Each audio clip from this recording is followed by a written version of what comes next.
Yes, and we are back. Listen, I'm here to set it off. You know, they have tasked me with the goal to set this piece off, and I'm going to set it off right. So, ladies and gentlemen, just for you, we are fresh off the jet, sharper than Gillette, the best you can get. I am loose as a goose fly, and Beetlejuice, Beetlejuice, Beetlejuice. This is OTR on the Radar Collectibles. We in here. Y'all already know what time it is. It's Trey, it's Ferd, it's Arflome, it's Vinny, it's me, and you. We're going to have a great time today. What's going on, fellas? How's everybody doing this evening? Wait, we're not finessing and jugging? Oh, we're finessing and jugging. I mean, we already finessing and jugging. I mean, you know, that goes what's being said. I just need to make sure because I need a permission. I don't know what jugging is, but I want to know. I want to have permission to do it.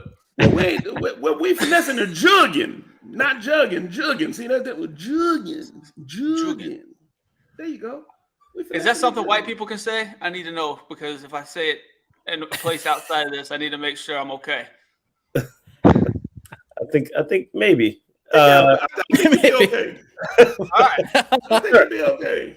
Because I was supposed to see Marcus and Vinny Thursday night, and I don't want to get drunk and drop a finessing and jugging and get fucking punched in the face. What? Yeah. Maybe not there. Maybe not there. Okay. This is the kind of shit I need to know. Yeah, let's not do it there. All right. Let's not do it there.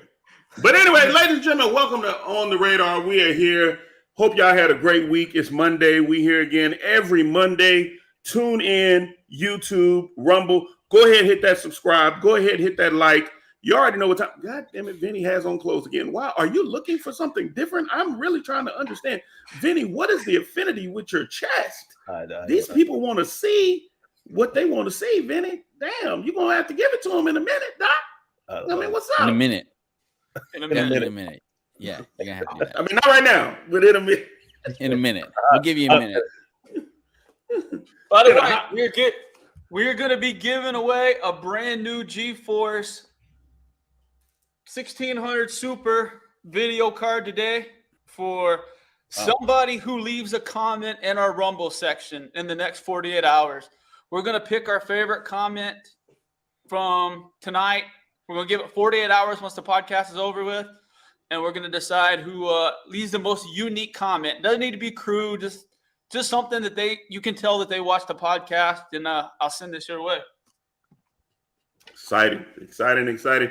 All that just for joining the Rumble and the YouTube. Go ahead and hit that subscribe. Go ahead and hit that like. Man, we're going to bring this to you every Monday, guys. So we're super excited about it. Just the fact that you can get everybody together, and if you've been hanging out in the Discord, you already know we're dropping all kind of alpha. This is going to be an incredible show today. So excited about it. So excited to be back on with the fellas. Ferd, what we got? What's going on, fam? All right, let's start it off, man. Some crazy stuff.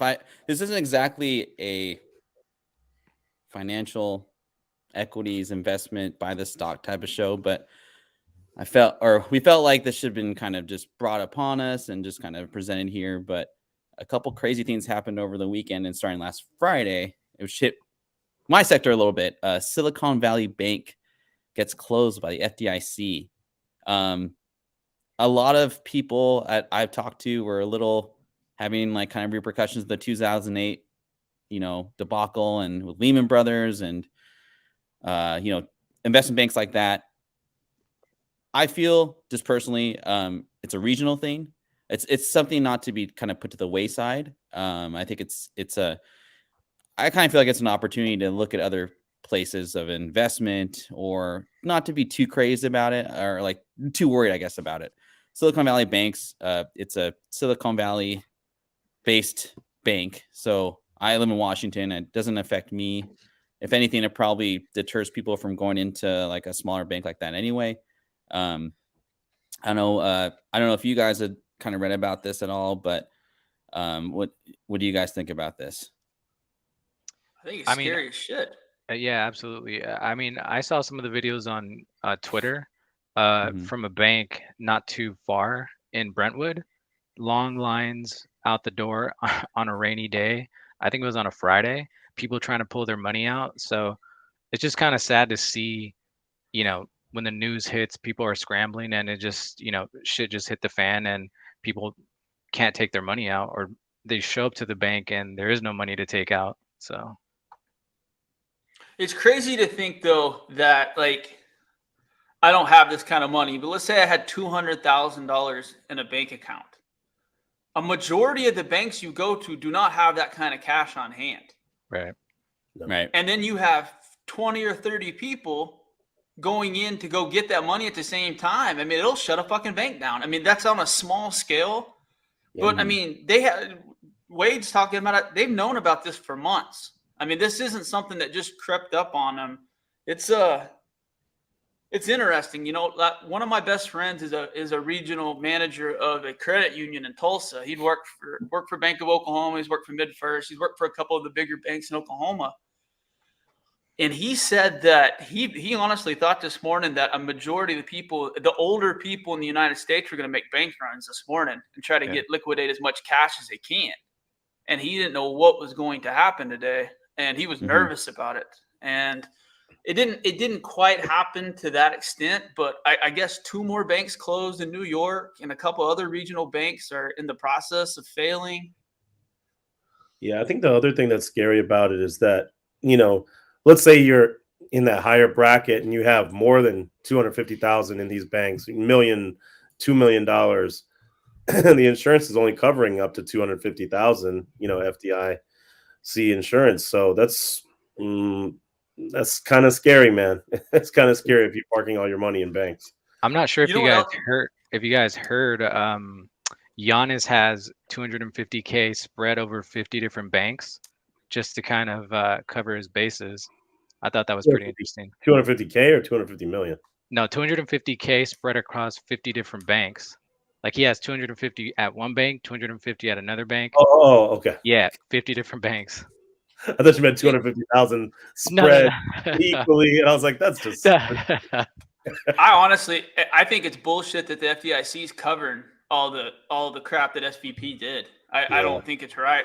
I think you got all this shit going on in East Palestine where these people's house values have dropped fucking 65% in the last month and a half because of something that wasn't their fault. You don't see the fucking government bailing those people out.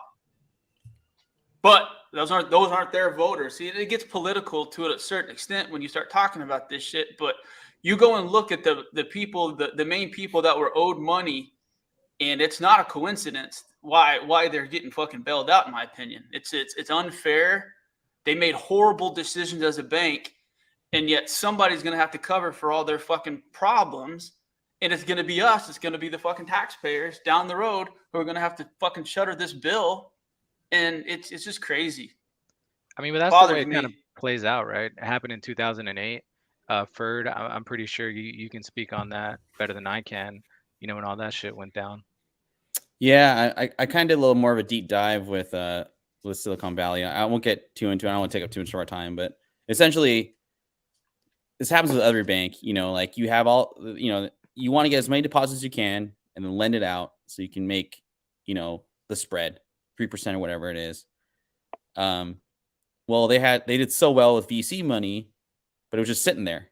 And so what the board ended up deciding to do was to buy government-backed, securities, like five-year government bonds. Well, they did it at the absolute worst time. They did it right as the Fed started to raise interest rates, and at the same time, all these startups, whether they be crypto, tech, whatever, they weren't making money, and they had to pay payroll and to make withdrawals, whatever. And that's basically what happened with Silicon Valley Bank. What I think is interesting, which is kind of alluding to the next slide there, is that Bitcoin and crypto in general shot up through the moon. You guys want to touch on that? Yeah, I think a lot of it had to do with people getting scared by, placing their money in traditionally in banks. And I think people wanted to kind of park their money elsewhere. So I think that's why a lot of that is jumping right now. I think a lot of people are just scared about what's happening and they want to diversify. Yeah, the funny thing for me is that, when Bitcoin was created, it was to opt out of these types of financial systems. And the current financial system is against crypto in general, calling it tons of money laundering, that sort of thing. But the reverse is happening. People are actually buying it up, and it's pumping. So yeah, I think it's interesting. When the banking system itself, if you're number one, if I go to a bank, if a client pays me in cash and I want to deposit into the bank, I get funny looks. They gotta take a picture essentially of me. If I wanna send money, or if I put a check of a certain amount into my account, they put a hold of it.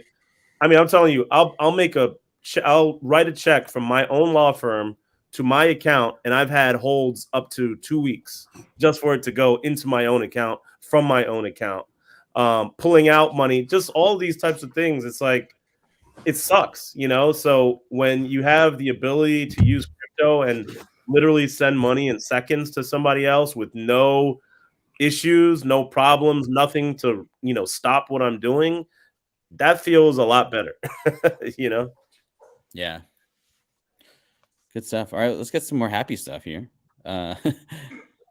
So we like to start our segments out in our show out with negative info.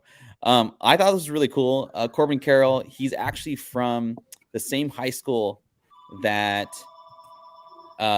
Bill Gates went to. My bad. I got a rotary phone here. Anyway, a bit 2 more rings here. I don't know. You get the package of like Xfinity, and you get like $10 off. I don't know. Whatever. Anyway, this guy is a candidate for Rookie of the Year next year. He played, I think, like a month or two, probably less than a month last year, and he's a speedster. He hits for average. He's basically, in my opinion, with all the new rules going into effect, like the shift, just the game's just going a lot faster. This is big news. $100 million extension. He's a Diamondback. And I'll be watching him this year for sure. So if you're on the lookout for like Rookie of the Year candidate, or like, I won't say the next Julio Rodriguez, but the Julio of 2023, I feel like this is the guy to watch out for. He is currently the number 2 rated prospect in all of baseball, behind Gunnar Henderson of Baltimore, shortstop. So for them to give him that kind of contract, and like you said, he's only had a month of baseball. I've watched him for a little bit. He plays. He's like a Craig Biggio, but with better tools. He has that kind of hustle, but he has way more tools available to him. He's got more power. He's got more speed. He's an exciting player. The Diamondbacks and the Orioles, 2 teams that have, predominantly sucked for the last decade, are finally loaded up to the point where they should make playoff runs just based on the talent they have on the field this year. Yep, Corbin Carroll, Jordan Lawler, Alec Thomas, all these guys. Yeah.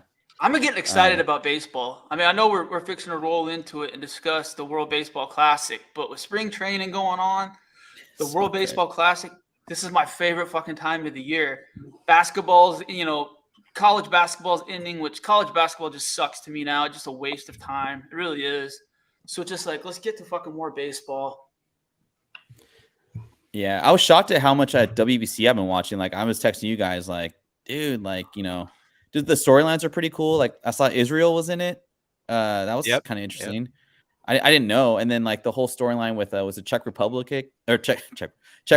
like a bunch of plumbers like playing baseball, and like it's crazy, man.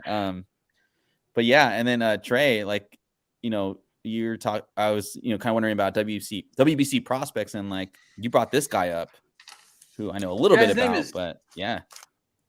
His name's Roki Sasaki. He is a 21-year-old Japanese pitcher. And I heard about him last year, and I picked up one of these Topps Chrome Japanese edition. And speaking of the Czech Republic plumbers and everything, there's a big story out today. He hit one of those plumbers with a 101-mile-an-hour fastball. In the typical Japanese fashion, he showed up to the ballpark the next day with 2 giant bags of candy to give to the guy that he hit. That's awesome. And it was a sign of respect and the whole 9 yards. And I honestly, I don't know if you guys saw that Ohtani hit that home run 2 days ago. Yep. I don't know if you guys saw what happened, but the Japanese fans all took pictures with the ball and returned it to one of the ushers to give it back to the rightful owner, which is Ohtani.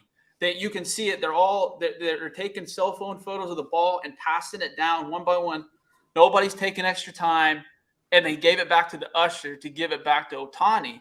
And I was reading about it, and that's something that they do quite often in Japan. In America, these fucking capitalist son of the bitches would have stole that ball and ran out of the stadium and had that shit on fucking Ken Golden's auction by next week. You know I'm right, too. Ken Golden would have had that shit up there with no problem. Yeah, you know. Damn Ken Goldman. I'd have had that at a flea market somewhere. I'd have been like, hey, this the ball that Ohtani hit. I need about 50,000 and a 6-pack of Old English. Marcus would just be doing that with any ball, though. That's the difference. Yeah, I'd have took any ball. I was there. This was the ball. Are you sure this the ball? Yeah, this the ball right here. It don't even have none of the WBC logos on it. Yeah, this it. My cousin got the ball. He caught it and gave it to me, and now I'm selling it to you. Oh yeah, it'd been a whole story. I did buy the what I bought like when I was doing stuff, ticket stuff for Shohei Ohtani and trying to buy, some of his early tickets. I found like his Japan pitching debut ticket, right? And I ended up buying it from this person on eBay from Japan, and he ended up sending me candy with it, and it was actually Shohei's favorite candy. He was like, "Oh, I thought you might appreciate this, since you were interested in the ticket." I was like, "Oh, that's pretty cool." So, did you eat the candy? I didn't. I mean, it was sealed though. It was like completely sealed, but I kind of forgot about it, and then after a while, I was like, "It's been like a long time. Whatever. I'm not eating it." Mm-mm. Well, let's go back to when they said you threw the ball was thrown at a guy, and he came back the next day with bags of candy to give him.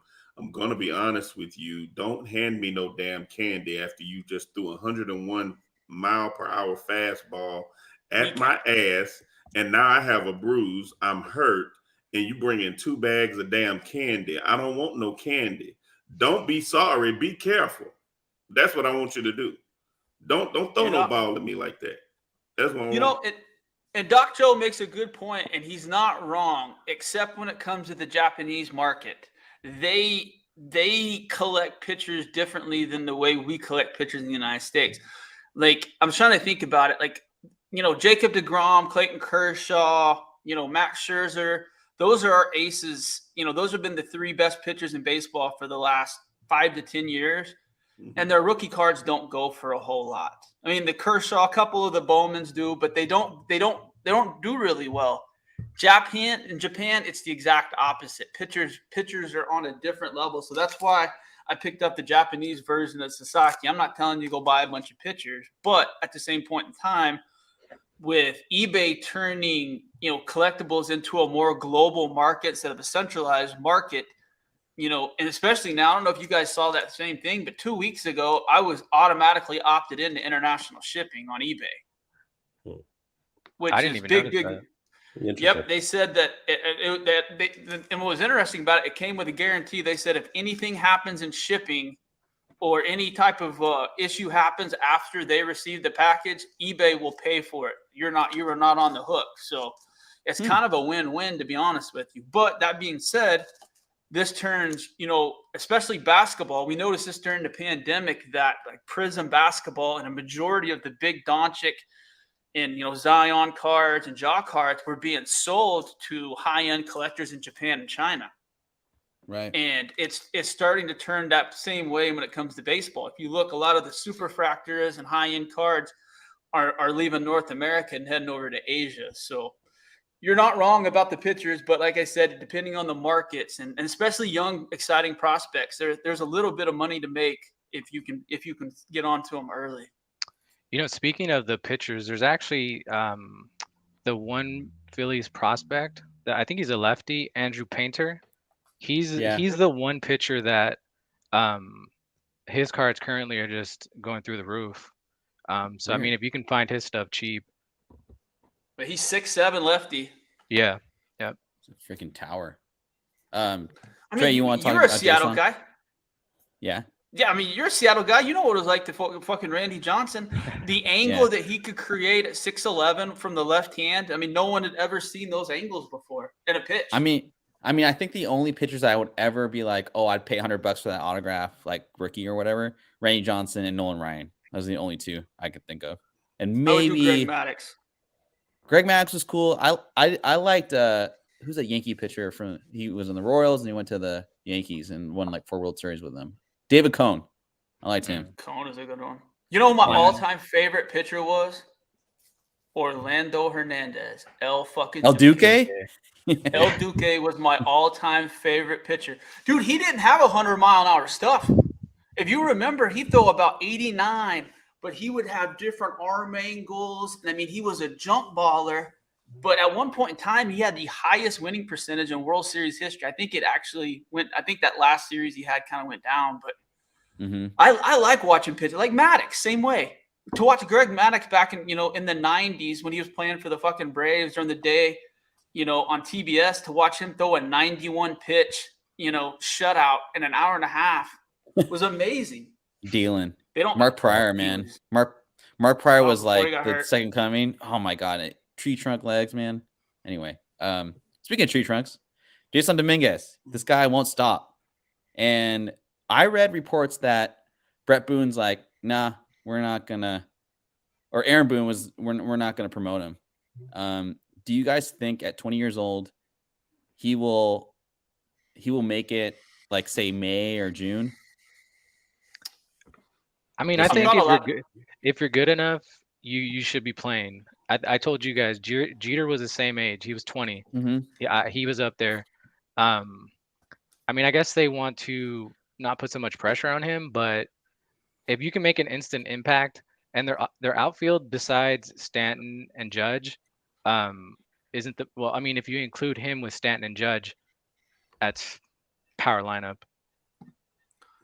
Yeah. I went back and forth in this. Like, I want him to make the roster. I think I love it when the 20-year-olds, the prospects, actually get a chance to. It was like Andrew Jones. You remember when Andrew Jones was 18 years old and got called up by the Braves in September, and then they made that pennant run, and in the World Series he had 4 home runs as a fucking rookie. Like, that's what's fun to me. But at the same point in time, you got to think about Aaron Judge last year was the home run king. Yep. And do you remember the slide that the Yankees took at the end of the season where all the same Yankee fans that were cheering him on, hitting the home run record, were literally saying that, I hope he goes to San Francisco? It's a completely different – it's a completely different market in New York. I mean, it really is, especially with the social pressures. So it's at the same point in time, if they call him up and he struggles for the first 3 months and the fans are fucking done with him, then it's over with. So – Anthony Volpe, who's a number 5 overall prospect in the Yankees shortstop, basically the Fur talked about him. He's the Filipino guy. Yeah, the Filipino Derek Jeter. Brett Boone said that they're probably not going to have him up either. They want him to get more at bats in AA and AAA, higher end at bats. And Dominguez had a month and a half of AA. High AA at the end of last season. He hit 282 with a couple home runs, etc. So they're wanting him to give, see a little bit more at bats against high end pitching, which I don't think is a bad idea. But at the same point in time, I would love to see Dominguez on the opening day roster just for the fun of it. Trey, what team? Who's your team? Is it KC? Chicago Cubs, baby. Oh, okay. See, I was one of those kids that I played baseball my whole life, and if you guys know this, the Cubs didn't have lights until 1989. So all of their games at home at Wrigley were shown during the day. And when you're home as a kid and you're playing baseball, that was the only thing there was to do in the afternoons was to watch Cubs games or Braves games, WGN or TBS, TNT. Yeah. And I fell in love with Mark Grace. Mark Grace, my all-time favorite baseball player. And I liked all those teams. Sean Dunston, Andre Dawson. I didn't like Sandberg that much. I thought he was kind of a pussy. Yeah, he's from Spokane. Yeah, from the east side of Washington. anybody who spells his name that way, that's what my dad said. You can't trust anybody who can't spell that spells Ryan like that. So Good stuff, man. Yeah, I'm so for baseball too. It's being a Seattleite, like people say, Seahawks are great and all that stuff, but dude, Seattle's a baseball town, man. Even more so than basketball. But anyway, yeah. So NFTs. Well, I got a Seattle story for you though. I haven't told you this story. Oh man, here we go. I think it was 93. No, whatever. No, it was 96. It was whatever year that A-Rod was called up. My family went on a vacation to Seattle. It was literally the second game at A-Rod. King Griffey Jr. was hurt. And I was so fucking bummed out because that was the whole reason we go there. Yeah. Well, my mom and sister were sitting there. My dad and I decided we were going to go to the outfield and try to catch a fly ball. My dad's one of those white dudes that carries binoculars with him everywhere. Mm-hmm. And we're out in the left field and we see kind of a commotion over to where my sister and mom were. And we look over the binoculars, and King Griffey Jr. is over there handing a baseball to my little sister. Oh, to this day, that's sick, man. Yeah, no, and we're running sick, back. Man. You were there to be. You're a fan of King Griffey Jr., so you go to try to catch a ball, and he's handing it to your sister. Wow. And was bummed out he didn't play the whole 9 yards. And then that was the game. The second it was either the third or fourth at bat of A-Rod he ever had. And it was pretty cool to get to see A-Rod. And I think it was Felix. Jose, what was the other guy? Felix Hernandez or? No. He was a left-handed hitter. God dang Felix it. I'll Fermin? think of it. No. Talk for a second. I remember his name. Tino Martinez? No. I remember Tino. Keep going? It was something Felix Jr. Oh, God dang it. Jerome Felix. Joey Cora, Edgar Martinez, Junior Felix. Juan. Anyway, we'll switch topics until I can remember it. Okay. No, we're not. We're gonna. Just kidding.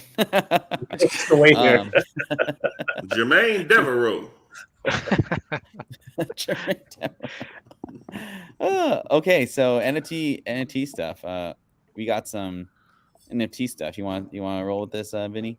Yeah. So I don't know if you guys are familiar, but Beatport it's kind of like the premier, and it has for a long time been the premier site for electronic music, electronic dance music. This is really where like the audiophiles, the DJs, everybody would go to get music. So, obviously a lot of the stuff that's out, you can go find it on streaming platforms like Spotify and Apple Music. But Beatport has always been the place where, hey, I don't think the quality on the streaming is good enough for me. So I want to be able to go somewhere and actually download the WAV file, be able to purchase the WAV file for these songs and things like that. So that's kind of what it's been known for years. It's also like super, super, they have like a crazy selection, right? So like, just to give you an example, their categories: breaks, breakbeat, dance, electro, pop, deep house, indie dance, jackin' house, main stage, melodic house, minimal, deep tech, new disco. So this is just not even half of the categories that they have on their site. So they're kind of that place where everybody would go for electronic music. So they're venturing into the NFT space, mainly for digital collectibles, So they are going to create NFTs, which would be essentially like, a lot of people who listen to this music also collect the vinyl. So it's just another collectible for people to get into, for who are fans of this music. And I will say this also, everyone keeps talking about, and Marcus can probably echo it, and Ralph can probably echo it too, is that everybody keeps talking about music NFTs are next. They've been saying that probably for the last 6 months to a year. It's coming. It's definitely coming. So I think as we keep watching, people are going to keep jumping on board. So this is just the beginning. Dude, I didn't mean to interrupt you, Vinny, but like you talked about it on, a couple months back about the NFTs and the royalties, about how some people are buying songs and turning them into NFTs and royalties. And if you remember, I told you, if you hear about anything or any cool like 90s hip hop songs, I would love to fucking like invest in stuff like that. Yeah, That would be cool. Yeah, that would be awesome, man. I haven't heard of too much. The only one I heard of, which I was like kind of mad about, was that Rihanna, Bitch Better Have My Money. She dropped that as an NFT, so holders could actually get royalties from it. And of course, what did she do when she was at the Super Bowl? She performed that record, so everybody was going crazy because of that. So. Yeah, no, I'll keep you up to date, but I think it would be great if more people jump into it. There's a lot of stuff happening in the music world right now. They're doing a lot of like fractionalized stuff. People are buying royalties. People are buying catalogs.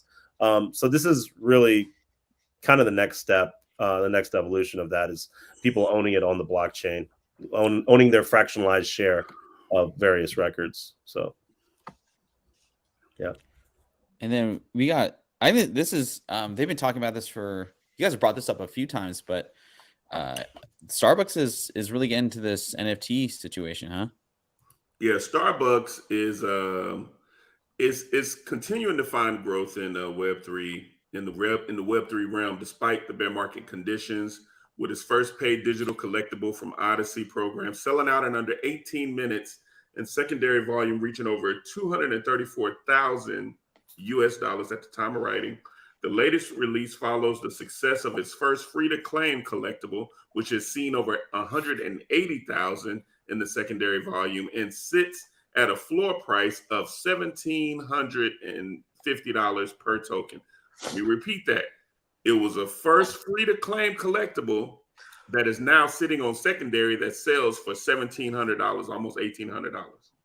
In its latest collection, Stamps, it offers to beta members features of versions of the company iconic siren, with each stamp originally being priced at $100.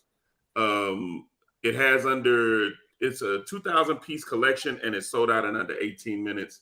One of Starbucks' primary goals is to provide a user-friendly experience for non-crypto natives, allowing the users to purchase NFTs with only a credit card. It's built on the Polygon chain, so I'm kind of iffy on that. But Odyssey also follows the formula of the company's successful loyalty program, reaches desired goals. Starbucks has partnered with Forum 3, a next-generation loyalty program aimed at building brand relationships between customers and Starbucks.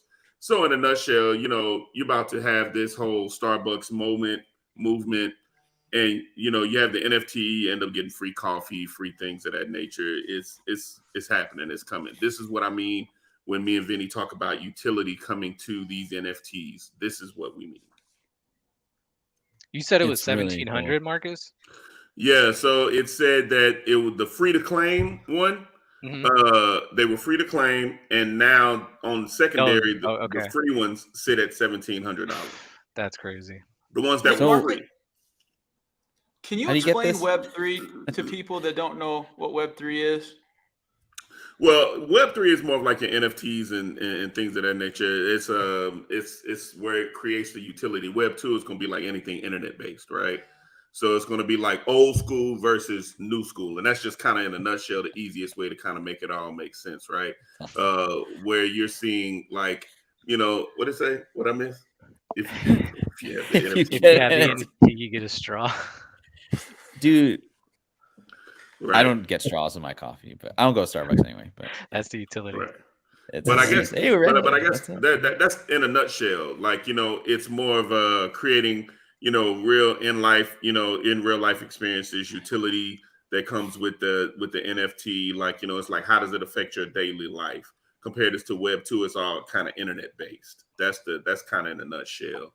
The Mhm. easier or the layman's terms of it, without going into a whole philosophical dissertation. Ooh, Okay. philosophical dissertation. Tip of the cap, sir.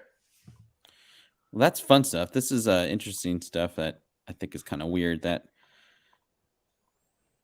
is going to be going on. Yeah. Weird. Yes, indeed. Breaking news. Instagram is disabling its NFT features.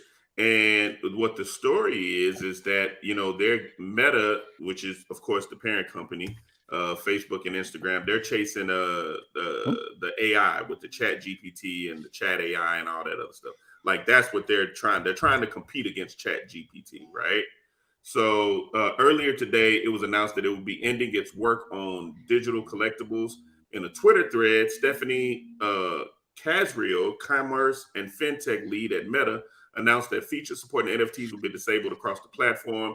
They're looking at closely what they prioritize and increase their focus on. They're winding down on digital collectibles for now to discuss other ways to support creators, people, and businesses, right? Company didn't release any information about precisely when the features will be disabled, but representatives at Meta did not immediately respond to where I got the information from, which is NFT Now, request for comment. Ultimately, the news came as a shock to many creators on the platform, especially as the company only rolled out features in the recent months. Now, if you ask me, I think it's a bunch of BS because, I think Meta tried to do it and it didn't work. So now they're kind of jumping off of, NFTs and like I said, they're chasing, the AI side of things, which I don't think that's going to be smart neither, but it is what it is. Yeah. I mean, I don't know why they would put that to the side. They should do both. I mean, they've invested so much money in NFTs and metaverse stuff that doesn't make sense for them just to back away from it. But I don't know. I mean, the AI stuff is obviously taken off, but the NFT stuff is not going anywhere either. At all. And for them to even cancel it like that, that's not good. Damn right, Doc Joe. You hear that? They ain't fucking going anywhere. You're going to be listening to NFTs for now until forever. So get used to it. Man, ain't nobody worried about Doc Joe. I love him, ain't nobody worried about him. That's my man. I mean, he got to come on. Soon as we find one that Doc Joe like, he gonna quietly have it. Here's the real. Doc Joe probably got a whole NFT collection and ain't told nobody yet. But he's probably throwing everybody off the scent of him having NFTs. That's probably what it really is, like in a real way. Doc Joe probably got a whole little MetaMask. The fact that we even got him on Discord is a fucking act of God. Trust me, he's that bad when it comes to technology. Oh. You want to see? He has this Mercedes. He has this Mercedes that it's the fanciest fucking car I've ever been in, and it has the worst navigation system ever. I was like, does this not have fucking AirPlay or Android Auto? And he has no idea how to do anything inside this car other than fucking drive it. It's the most insane thing I've ever seen in my life. So I promise you, he does not have an NFT. Now, if they get to like some weird dentist ones where they like showing like different kind of nasty cavities and shit, we might be able to get him to get one. But other than that, zero chance. Promise. Oh, they got one. They got an NFT doing that. Yeah, they got one. Oh, here we go. Doc Joe, there you go, man. Don't worry about it. Tell Doc Joe get at me. Holler at the XP. Yeah, holler at me. Trey, you got some good stuff, man. You're telling us. Honestly, I've been wanting to do more and more stuff about magazines. That I think that is where I'm going to start spending a lot of my money at going forward, is in magazines and CDs and some different type of media. And I got to give our buddy Wade Wennard credit, Driz T682 in our Discord, but he's been talking about Star Wars Rebels, and he's been talking a lot about the Mandalorian. And he said he's seen multiple clues that he thinks that this character named Ezra Bridger is about to show up in The Mandalorian. And going in and starting to look a little bit more about this character, I come to find out that his first appearance in anything is in Star Wars Insider Magazine 152. Now, the one that I'm holding is apparently it's a virgin variant that you could only get with a subscription. This is the one that you got with the subscription, not with the newsstand. And it's funny is a couple of us were looking at it for a while, and I finally pulled the trigger. It's not the greatest copy in the world. You can see it's got a dog ear on there. I don't know if you can see it or not. Here, let me I'll put you on there real quick. Trey, go for it. Shit. You see that dog ear right there? Yeah. Not the absolute greatest copy, but I have not seen another copy, and I looked for a month. But going into this a little bit further, this magazine is the first appearance of Sabine Wren, Kanan, Jarrus, Hero Syndulla, Zeb Oriolis, Ezra Bridger, and the Chopper Droid, which all have a lot of history in that Rebels, pantheon, which, that's what held Star Wars over for about 8 to 9 years with these cartoons. And the same person who did the cartoons is now running the show for Disney.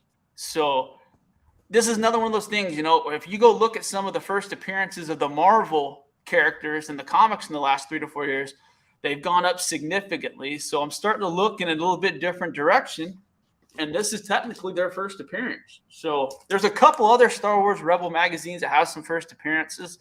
I don't have them at the tip of my tongue, if we're being honest, but this is where you need to start kind of maybe starting to look for. And I got another segment coming up later that kind of talks about comics and other things, but this makes a lot of sense that, you know, people are going to start counting magazines as more as first appearances as sometimes comic books. So I paid $40 for the Virgin variant. You can find them for 30 to, you know, the regular one that's on the screen right now that we have up. You can find that between $30 and $50. I don't think it's a bad buy if you can find a good copy. Yeah, what year to come out, Trey? 2014 of October. So it's almost 10 years old. Coming up on 10 years. It's before that Kanan series that everyone always gets, which has gone down quite a bit. But yeah. Huh. The Ezra Bridger character is the one that's really, really interesting. He's apparently kind of a huckster, but he also is force sensitive and has some Jedi abilities. I won't give anything up, but Wade said he's a very, very interesting character and someone that he's excited about. So yeah, just to touch on that, Trey. In that first episode of The Mandalorian, the minute they showed the Purgo when they were going through hyperspace, that was like the giveaway, because in that last episode of Rebels, Ezra Bridger, he kind of connects with the Purgo in that force sensitive way. So that was kind of the giveaway for me. Those right, whales? Yeah, the whales. Okay. What he brought Wade's been talking to me about these whales. So in that first episode, when they hit hyperspace, and you can see in like the hyperspace time, you can see those whales in the shadow. Yep. What the fuck are they? So they're like these ancient whales that can travel that hyperspace. And I guess in that final episode of Rebels, I'm not sure if you saw it, he had some sort of connection with the Purgil King, and that's what he used them to kind of take himself and Thrawn into that nether region or whatever it was. But the minute they showed them, that was kind of like the hint there that eventually they're going to get to Ezra Bridger, or he's going to show up sometime during that. I don't know if he's going to show up in this season, but that's kind of what they're going towards, I think. And it's not like it's cheap to put them in too, right? So yeah. I was in high school and I was into the Zahn trilogy back then. So I've literally been a Thrawn fan for 30 years. And I obviously think that that's where they're going to head with this villain. It's got to be Thrawn at some point. He's the only big bad. They've speculated it with all, what's the, the guy from Breaking Bad? Moff Gideon. Moff Gideon. Did you notice that they brought him up in that first episode? I think there's a red herring. I wouldn't be surprised to see if he's back, but his boss is Thrawn. And I kind of thought at the end of season 1 with the Luke stuff and everything else that's where they would go in season 2, which they didn't. I'm just curious if Thrawn's going to be the big bad in season 3. I don't know, but Thrawn's on a different level of villain. I mean, if in the Zahn trilogy, Darth Vader was scared of fucking Thrawn.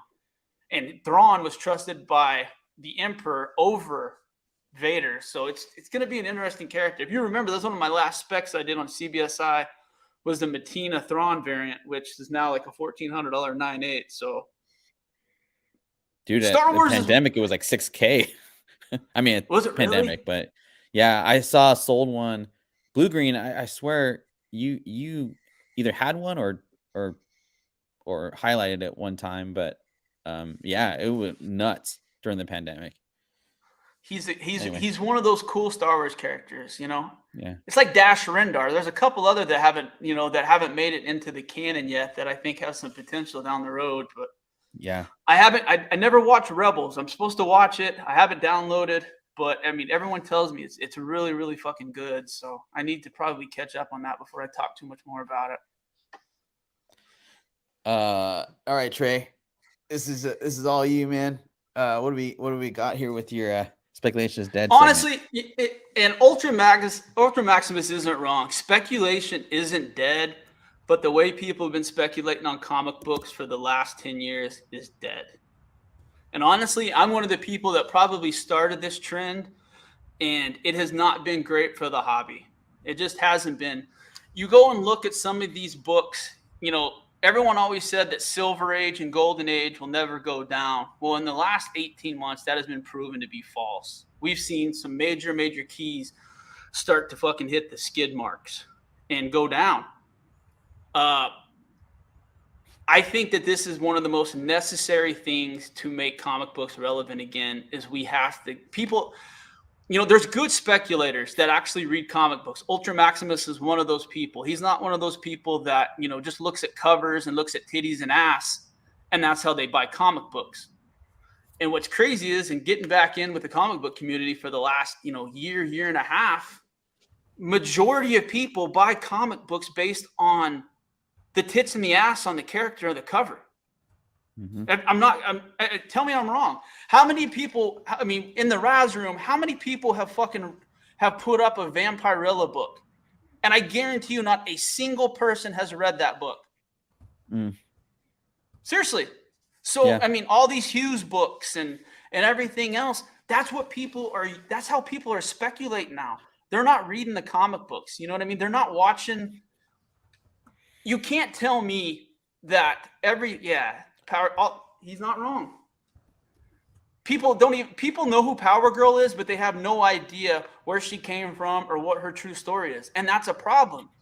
It's the same thing as, like, you know, people were speculating on CW shows. You know, if Savitar showed up in the Flash CW show, people were buying the comic book thinking that was going to go up at some point in time. But the only way comic books can truly go up, I feel, in the future is you have to find a character that you like, and people have to go into the comic shop and continually support that character by buying comic books. That has not happened in 10 years. People thought it was going to happen at the Marvel Cinematic Universe. It did for a little bit, but people are not going into the comic book stores and buying comics for characters they like. They're going in and buying comic books because of the covers. And that's the reason that this market is failing and books are going down the way that they are, is because there's no backbone to the characters anymore. It's like this Tosin character. He may be a great character, but when his 9.8 first appearance was going more than the first appearance of a 6 and a 6.5 or a 7 CGC T'Challa, the fucking market is broken. Now that Tosin book, that Black Panther 3 has come back down into that $600 to $700 range. But at the same point in time, there's not enough storylines for Tosin to let that book be worth that much money. It's just not. It's just speculators selling to other speculators and the old FOMO part. And you know, I used to laugh at that FOMO shit. But honestly, based on the Discord and everything else that I've been the last 6 months, that's what everybody does. They're afraid they're going to miss out, and somebody mentions a book and then they buy it. And then that book immediately goes down and you're stuck with it. And that's where comic books are at right now. I mean, Batman Adventures, you can look at the trends on some of these books that they're all starting to go down. And I think it needs to happen. We don't like it because a lot of people sell comic books in this group.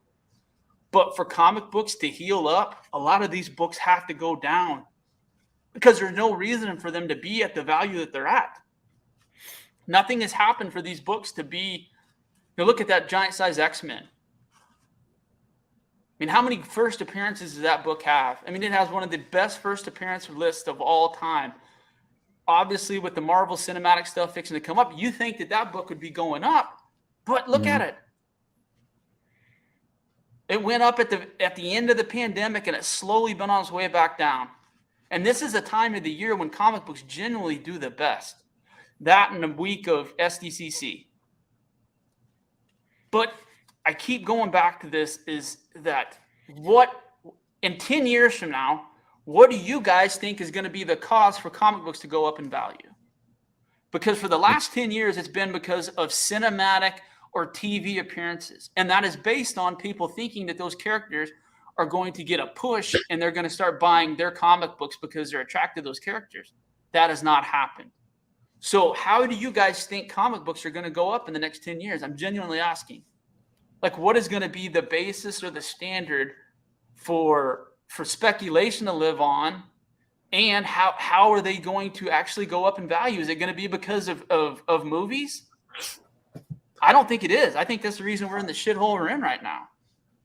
I think I was talking about this last episode, but I think tried and true characters are going to last because this younger generation now, yes, they're getting a lot of this exposure for the first time from movies, and you have like kids who are reading Moon Girl and Double Dinosaur and their Scholastic books that they're ordering at school and things like that. So I think there is going to still be nostalgia for that stuff. I don't think in the traditional sense of kids going into the stores and buying comics, right? Or even seeing them, which was great when we were kids. The ultimate nostalgia now is thinking back to grocery stores and being able to buy them when you're in the checkout line, right? But I think there's going to be a subset, and it probably won't be the majority of people, but I think it'll be a subset of people who look favorably up on these movies and things like that from when they were children, and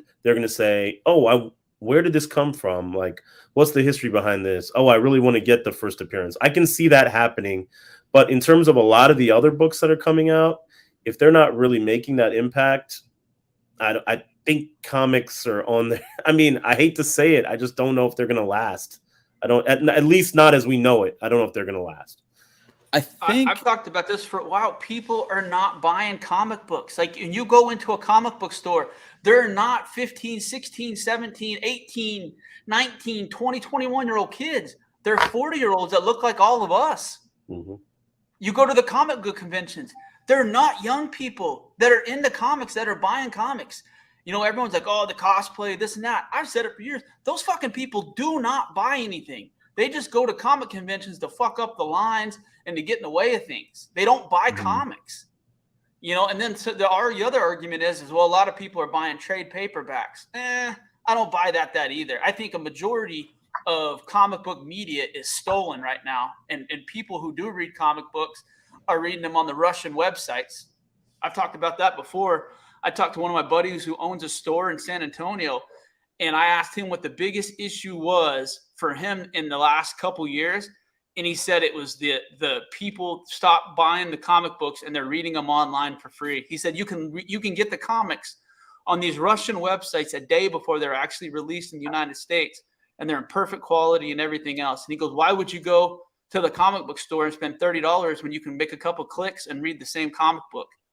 And he said that's what the kids are doing. He said the older people like us are still occasionally going in and buying comic books, but a majority of the kids and a majority of the people who grew up online are stealing comic books like the way we stole MP3s when Napster and LimeWire and things like that came out.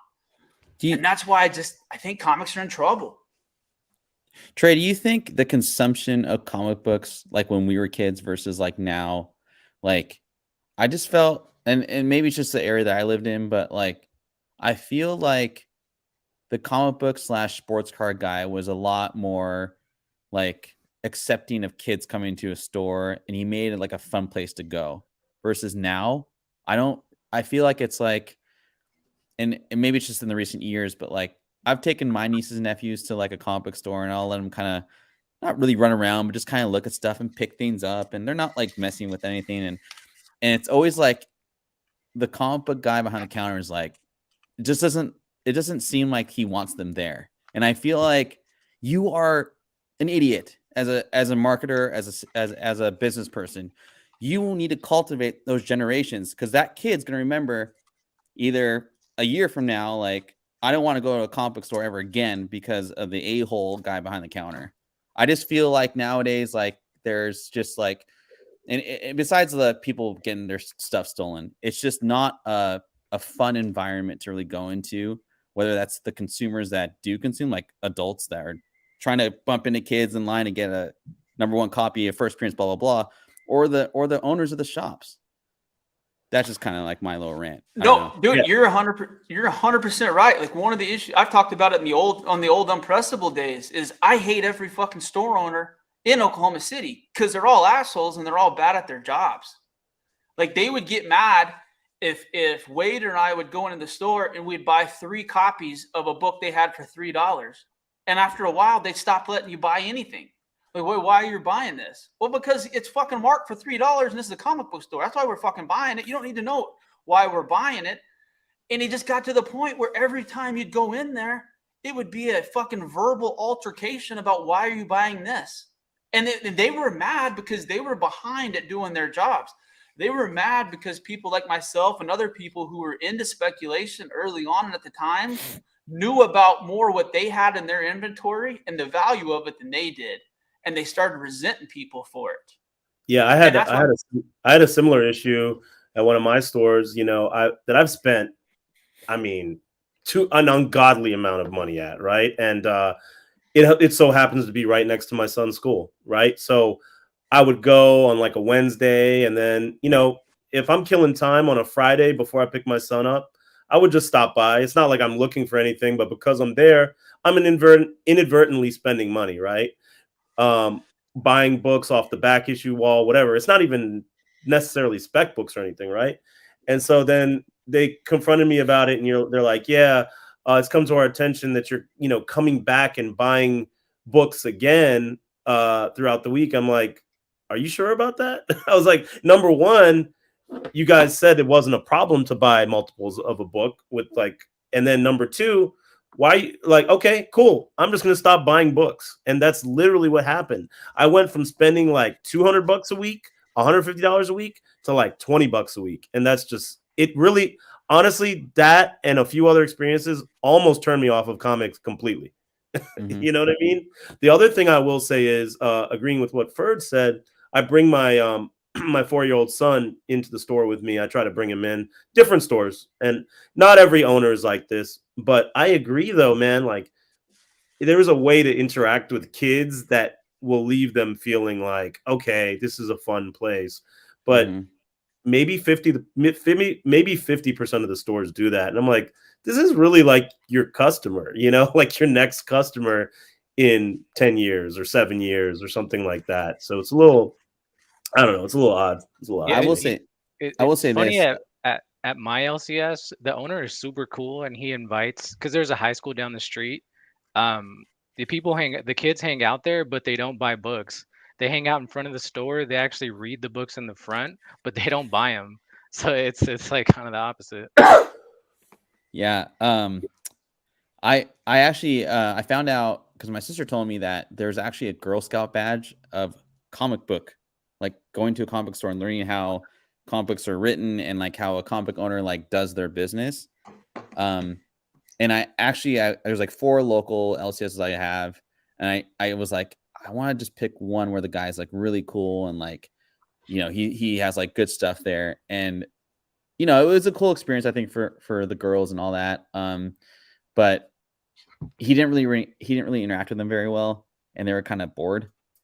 And I don't know. I mean, I think one of the girls was into comic books, but she like someone saying in the chat, I mean, manga is like the thing for whatever reason. I don't know why. I mean, it's cool. I don't really get it. I don't can know. tell you a perfect example in the manga stuff is you know, One Piece and Dragon Ball are probably considered the 2 biggest manga animes in the world. Is that fair to say?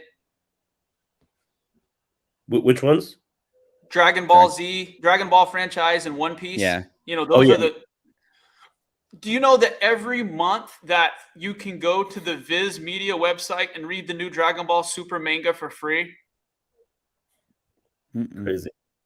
Every month, the new Dragon Ball Super, the ongoing arc, you can go to the website for free and read the manga every month on the 23rd for free. No bullshit, nothing, no memberships, anything.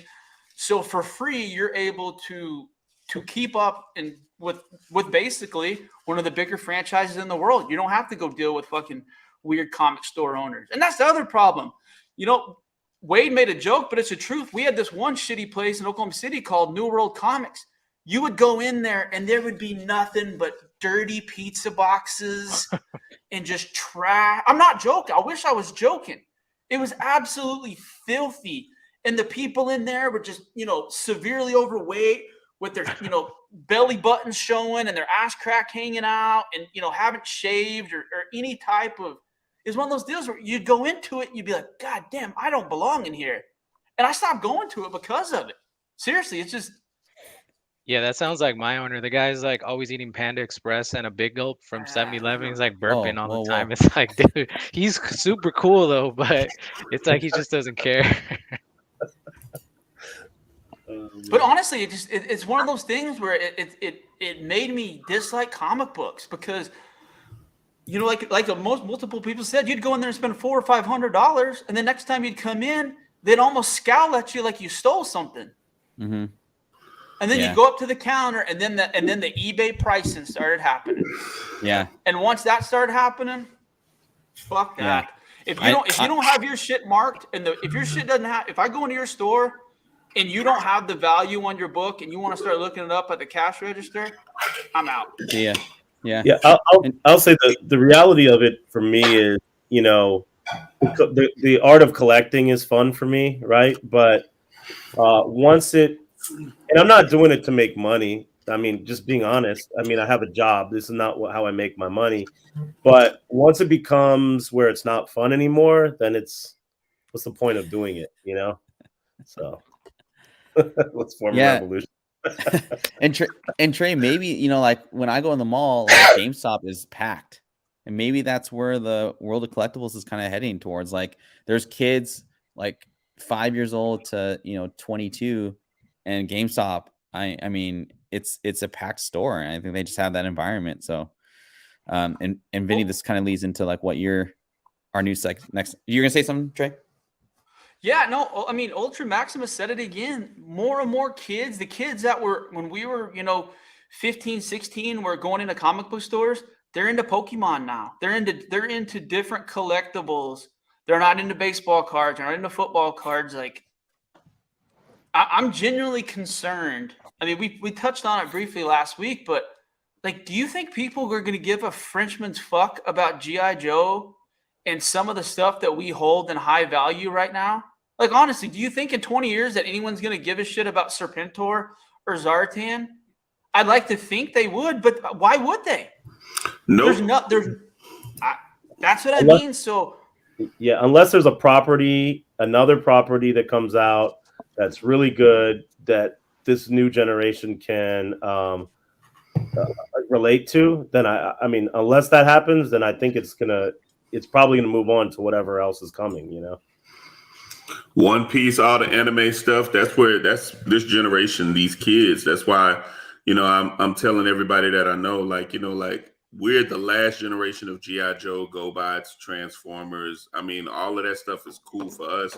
Just like, with our parents, they were Woody Woodpeckers and old Mickey Mouse cartoons and Uncle Scrooge comic books and Popeye comic books. And if I show my son a Popeye comic book right now, he's going to be like, who the hell is that? And he would say it just like that. Who the hell is that? I mean, but this is what they taught us to. This is how you ate your spinach. You wanted to be strong like Popeye. You did the spinach thing and da-da-da-da. Now it's Kamehameha. You know what I'm saying? You doing 100 push-ups and sit-ups. Trying to be Goku or One Punch Man, Saitama. You know what I'm saying? You want to do that. You want to bite your thumb and turn into Attack on Titan. It's a whole generation gap that's happening right now that, that at the end of the day, we got to accept it. Let us walk off into the green pastures just like everybody else did, except what's new. Miles Morales is Spider-Man. I know y'all don't want to hold on to that, but that's okay. We'll be all right. Miles Morales is Spider-Man. These kids know that. They think Peter Parker's an old fart. Accept it. Run with it. It is what it is. I'm not mad at it. You know what I'm saying? Because in my world, Peter Parker's my Spider-Man. But at the same time, it's a new generation that's coming up. These kids, you couldn't tell our parents that Teenage Mutant Ninja Turtles was going to be a thing. And I can stop right there. Let's process that. Teenage Mutant Ninja Turtles, the big comic book, when you first came out, I wouldn't run into the store to go get it. I didn't even know about it until the cartoon came, and when it took over, it became a thing. You know what I'm saying? But parents, my mom was what the hell is Teenage Mutant Ninja Turtle? Speaking of Teenage Mutant Ninja Turtles, have you guys seen that fucking horrible trailer to the new one that Seth Rogen put out? No. It came out 2 days ago. Oh yes, It's a new Turtles? Yes, it's a new movie. It looks so bad. I don't know who's gonna go watch this. That motherfucker's ruined Santa Claus and Teenage Ninja Turtles in back-to-back years, and people are still giving him jobs. I don't understand it. I heard It's he's like being Kevin's- casted in Fantastic Four too. Of course, That's the why rumor. wouldn't That's they? the rumor. I don't know if it's true, but I saw the headline. If you guys haven't seen that trailer, go watch it because it's embarrassing. They need to go back to the way that the live action one was made because those are still the better movies. Out of all the shit that's come out since the original cartoons, those original live action movies are still better than anything that's been put out in the last 15 years. Except the one with Vanilla Ice. But we all still know it. The turtle rap, I guarantee it. Vinny and I could do the dance for you on Thursday if we need to. If y'all jump in front of me and say, go ninja, go, I'm going to tell you now, I'm going to get up and leave. I'm going to drive back. Stop. First, stop. No, I had a kick in my shoulder, and I apologize. I think it does have a different connotation now. Maybe it has not aged well. Yeah, I don't know. No, for kids just does. No, because, go ninja, go. And then, Ferg earlier before the show started said that a baseball player had aroused him to hard on because of his sports, because of how good he was playing sports. I don't know where this on the radar is going, but I don't know that's how why it's long called my the pre-show. time is. That's why it's called the pre-show and the private chat. I don't know how long my time is going to be here because Ferg getting aroused by baseball players and Vanilla Ice dancing. Vinny and Trey is going to do the Teenage Mutant Ninja Turtle rap when we get to Austin for South by. We'll be going Moving live on to the next segment here.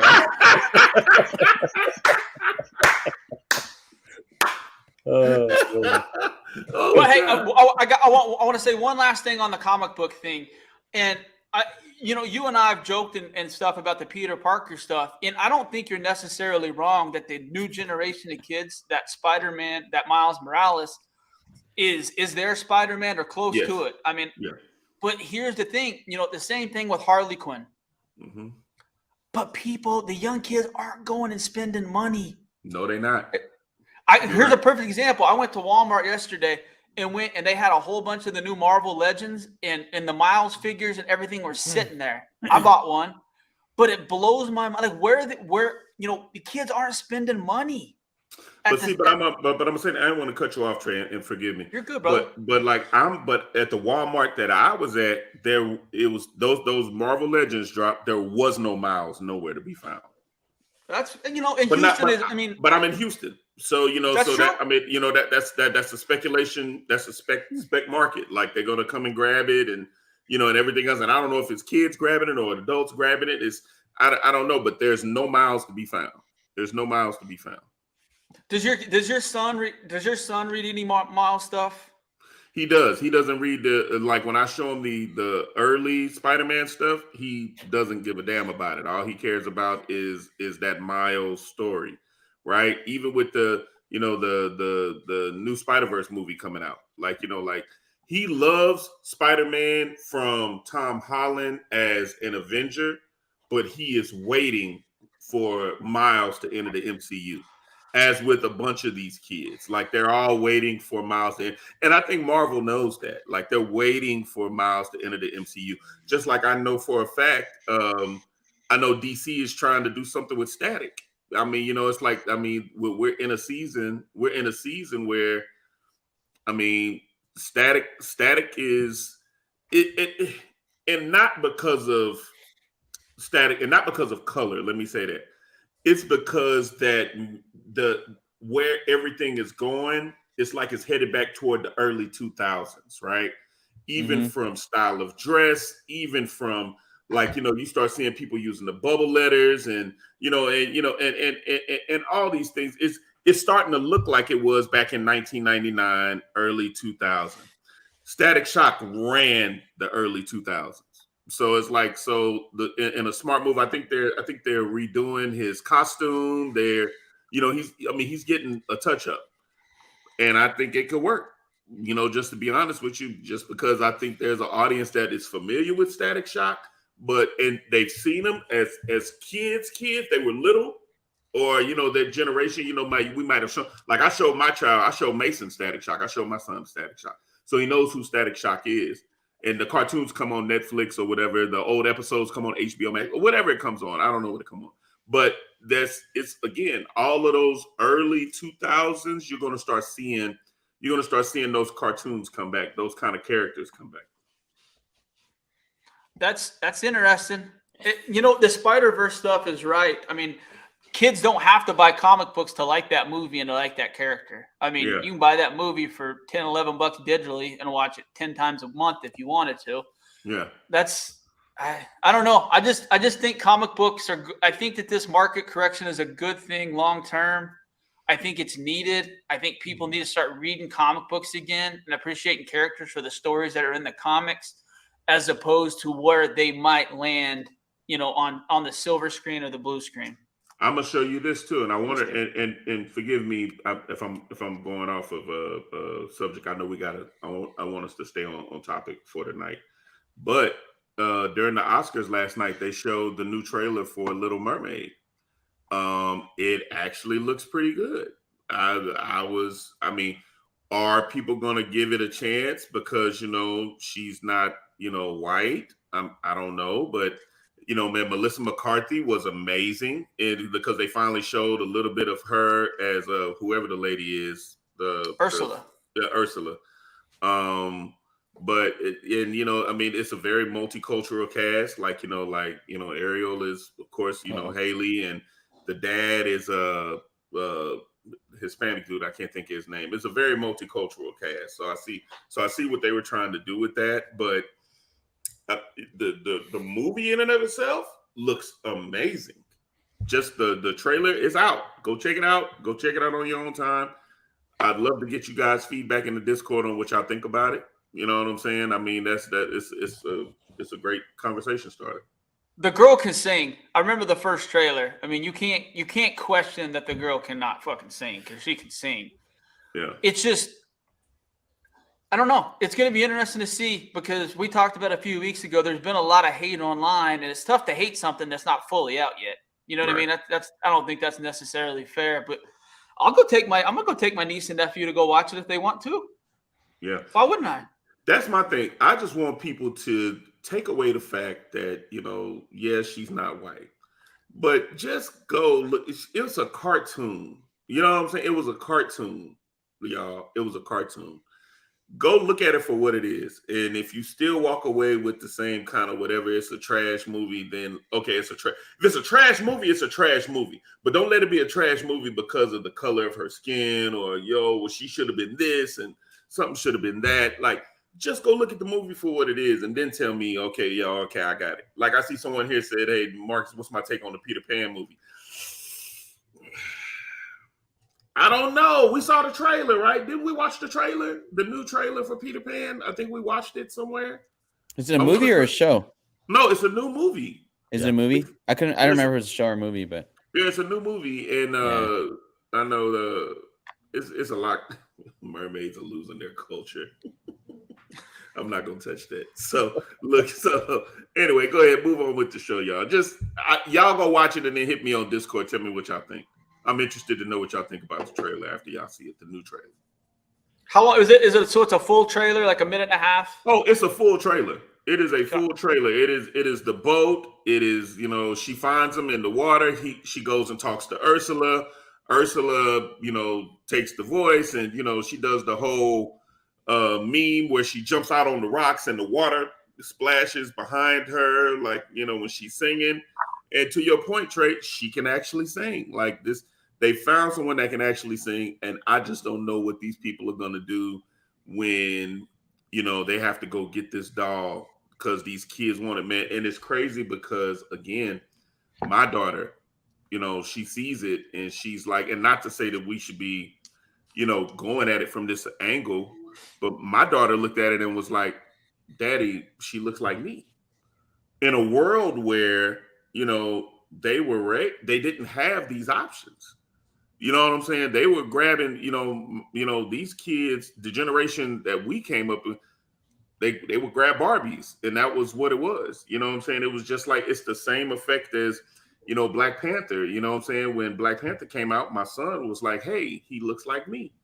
In a world where, there's Supermans and stuff like that. Not to say there aren't any Black superhero characters, but they're now putting them on the screen. They're putting them on the big screen to be consumed and watched. And, just like, I'm excited for Kamala Khan. You know what I'm saying? I just want them to get her right. Like, that's my only concern. I really want them to get her right.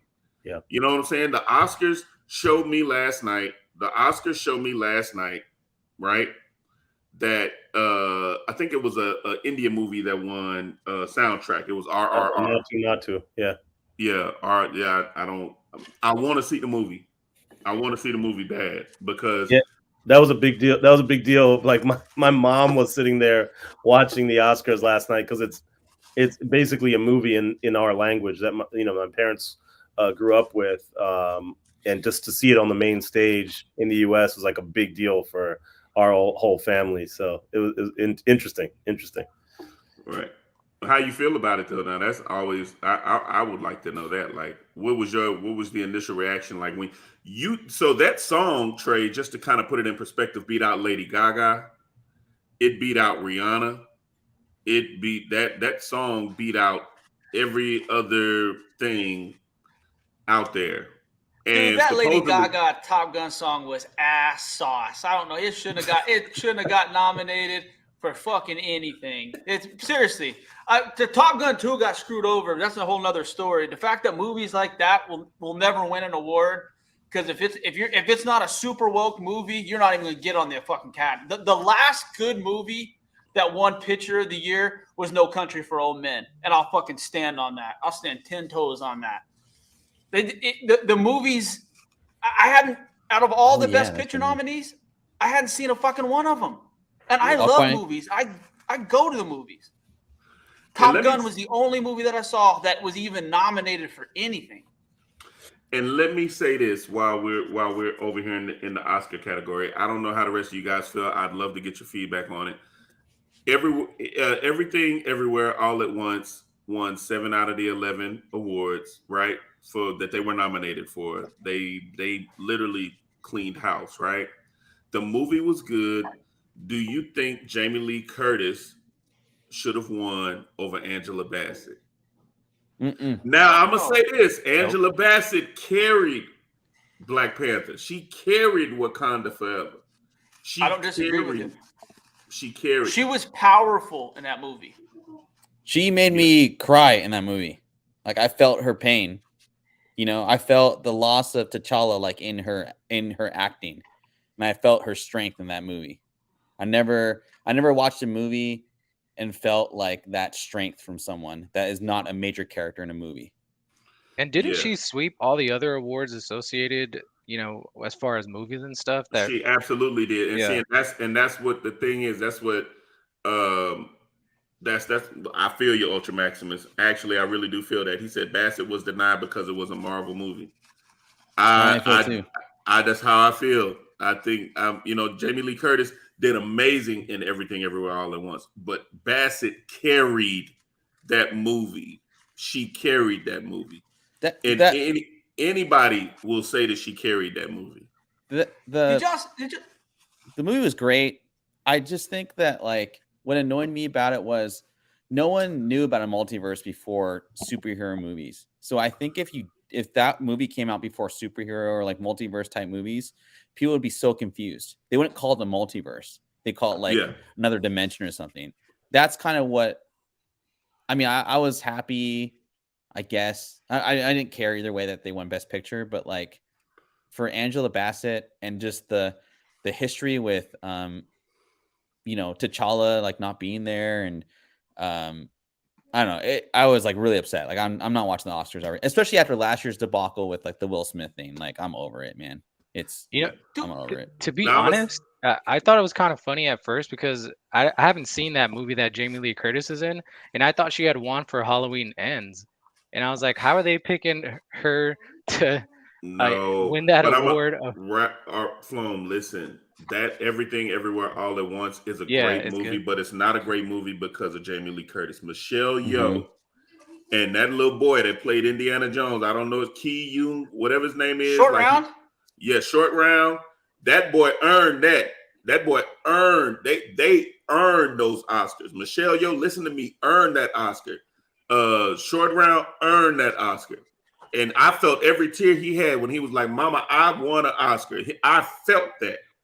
Yeah, That boy American earned Dream. it. Yeah, Jamie Lee Curtis was just a byproduct of, and I'm not saying she wasn't good in the movie. But Michelle Yeoh bouncing between different multiverses and playing each character flawlessly. Short Round playing each character.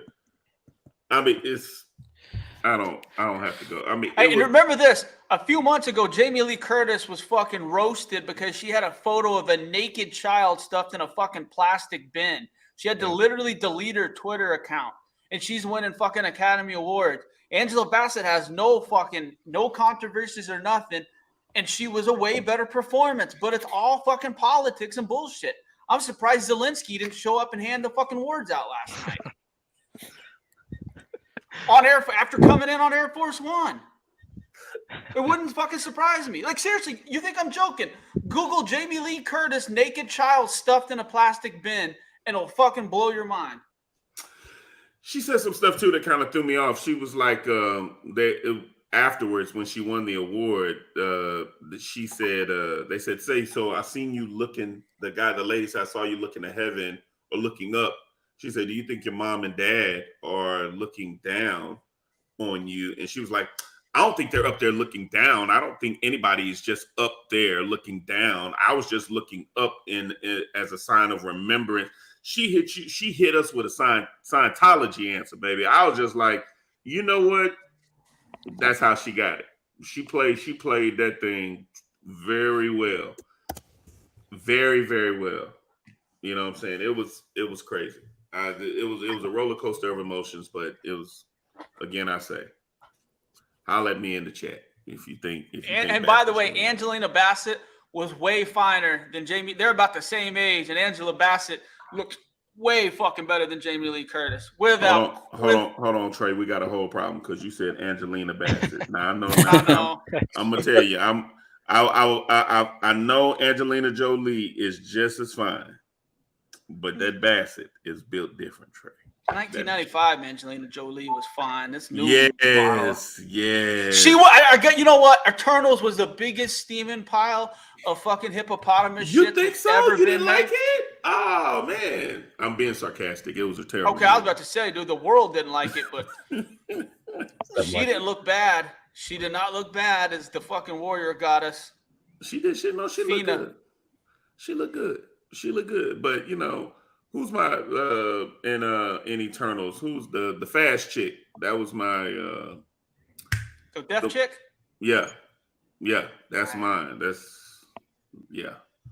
She was all right. Angelina survived spousal abuse from Morpheus in the Matrix. I'm done. Okay. We can move. Moving on to the next segment of our show. Vinny, Metal Gear. All right. Yeah, so last week I did Zelda and kind of the history of Zelda. Metal Gear is, first of all, one of the top 50 highest grossing video game franchises of all time. This is something I've talked about before on the show. Just, I mean, overall, when I've mentioned franchises, 60 million copies sold, over $2.5 billion in sales, you know, for games, merch, everything that goes around this property. You know, for those who don't know, it's an action adventure game. It's published by Konami. It was Metal Gear Solid. That game was first put out for the PlayStation in 1988. But prior to that was a game called Metal Gear, which I'm sure many of you know also. It was directed, written, and produced by Hideo Kojima. Sorry if I'm mispronouncing that to anybody listening. But this game, the Metal Gear game, was first put out on the MSX2, which I don't know if anybody's ever heard of this system before. A little bit before my time, probably. I have no idea. But I looked it up. It's like a keyboard, essentially, with like a little place you can put in a cartridge. And it's kind of like I think like a hybrid like computer video game system. But Metal Gear was later localized to Nintendo and Famicom, then Nintendo, then to the PC. So this is kind of like where that whole franchise starts, basically. Damn. So the NES version of the game, right, which came after that MSX2 version I was talking about, sold last year for almost $40,000 on Heritage and 9.8 A++. But I mean, it's a nice game, and it's this is a sealed copy, of course, but that's hitting some pretty nice numbers. Now, the game that I think has popularized this franchise for everybody is Metal Gear Solid. The highest sale I've seen, and I've seen other sales for about this range, is about 11,400. This also was a 9.8 A++. I think this is a sleeper. I think, obviously $11,000 is a lot of money, but I think this has a lot of room to grow as well. But with that being said, this is kind of the version we had in the United States, but there is history to this game as well. So there's the Japanese version that came out on September 3rd of 1998, which was essentially a month and a half before the US release that you just saw in the previous slide. And it came actually in a few different versions in Japan. So there was this sort of standard version that would mirror the version that came out in the United States. And there was this premium package as well that was kind of like, it just had like a bunch of other stuff, right? Like just for the super fan, it had like a t-shirt inside, Foxhound themed dog tags, memory card stickers, a CD featuring the soundtrack from the MSX2 version of Metal Gear, and also a 40-page booklet that kind of had production notes and interviews with the developers. Just a lot of fun facts about the game, that type of thing. So that's kind of like a photo of the stuff that came inside there. A very cool item, I think. If you're targeting Metal Gear Solid, I think this is way cooler than the North American release. But there's something even cooler. There is the gold version of that premium package, and that was only for shareholders of Konami or Konami employees in Japan. So this was only accessible to them. If you look at that little piece of paper that's sitting on top of the box, that was actually like the little letter that indicated that this is the shareholder only version. So if anybody is looking for this, in my opinion, this is the holy grail of Metal Gear Solid collecting. If you are looking for it, try to look for it unopened and try to see if you can get that little piece of paper with it. Because if you have it without the piece of paper, it's still awesome, but it's, in my eyes, it's kind of incomplete. So I always like to have things the way that they came exactly. And if you actually look at the box it's sitting in, that's actually the box that says Konami on it and the one that it actually shipped in, which is kind of cool. One other thing about this gold premium edition, that book that you saw in the previous picture, the art book had it's on the right. They had a variant cover for the art book in that the gold premium edition. Vinny, there's a question from Tony. Maybe it's a new question, but with prices this high, can't someone out there figure out how to counterfeit the plastic seal? Sorry if it's off topic, but that's. I mean, people are definitely trying. It is popping up. There are, and maybe one day I'll do a discussion about different seals and stuff like that and what to look for. But there are also things that you can look for to kind of spot a fake. So. Obviously, there are ones that are better, but I guess that's the whole point of really grading. Sending it to WADA or CGC or VGA to hopefully try to combat that. But yes, I mean, just like every other collectible, unfortunately, there is that issue. But yeah, but we can discuss that later on for sure. Southpaw Brad says I have 5 of them. No, I don't, but I do have one of them. Yes, absolutely. Marcus, was he? Probably right. Yeah, never mind. What happened? I was just saying, Marcus, could you confirm if Vinny has 5 of these?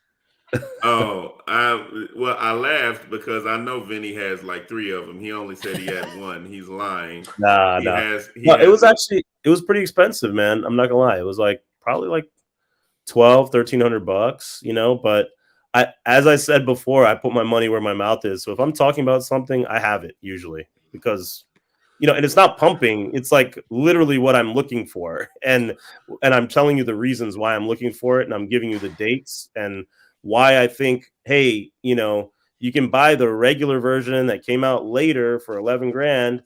And if you don't want to spend 11 grand, maybe you can find something that came way earlier and it's way cooler. So that's kind of my. That's fine, Vinny. I'm through manifesting. I'm about to steal from your ass. So don't even worry about it. I'm coming to see you. I'm coming to get it. If you got it, I got it. I'm coming to get it.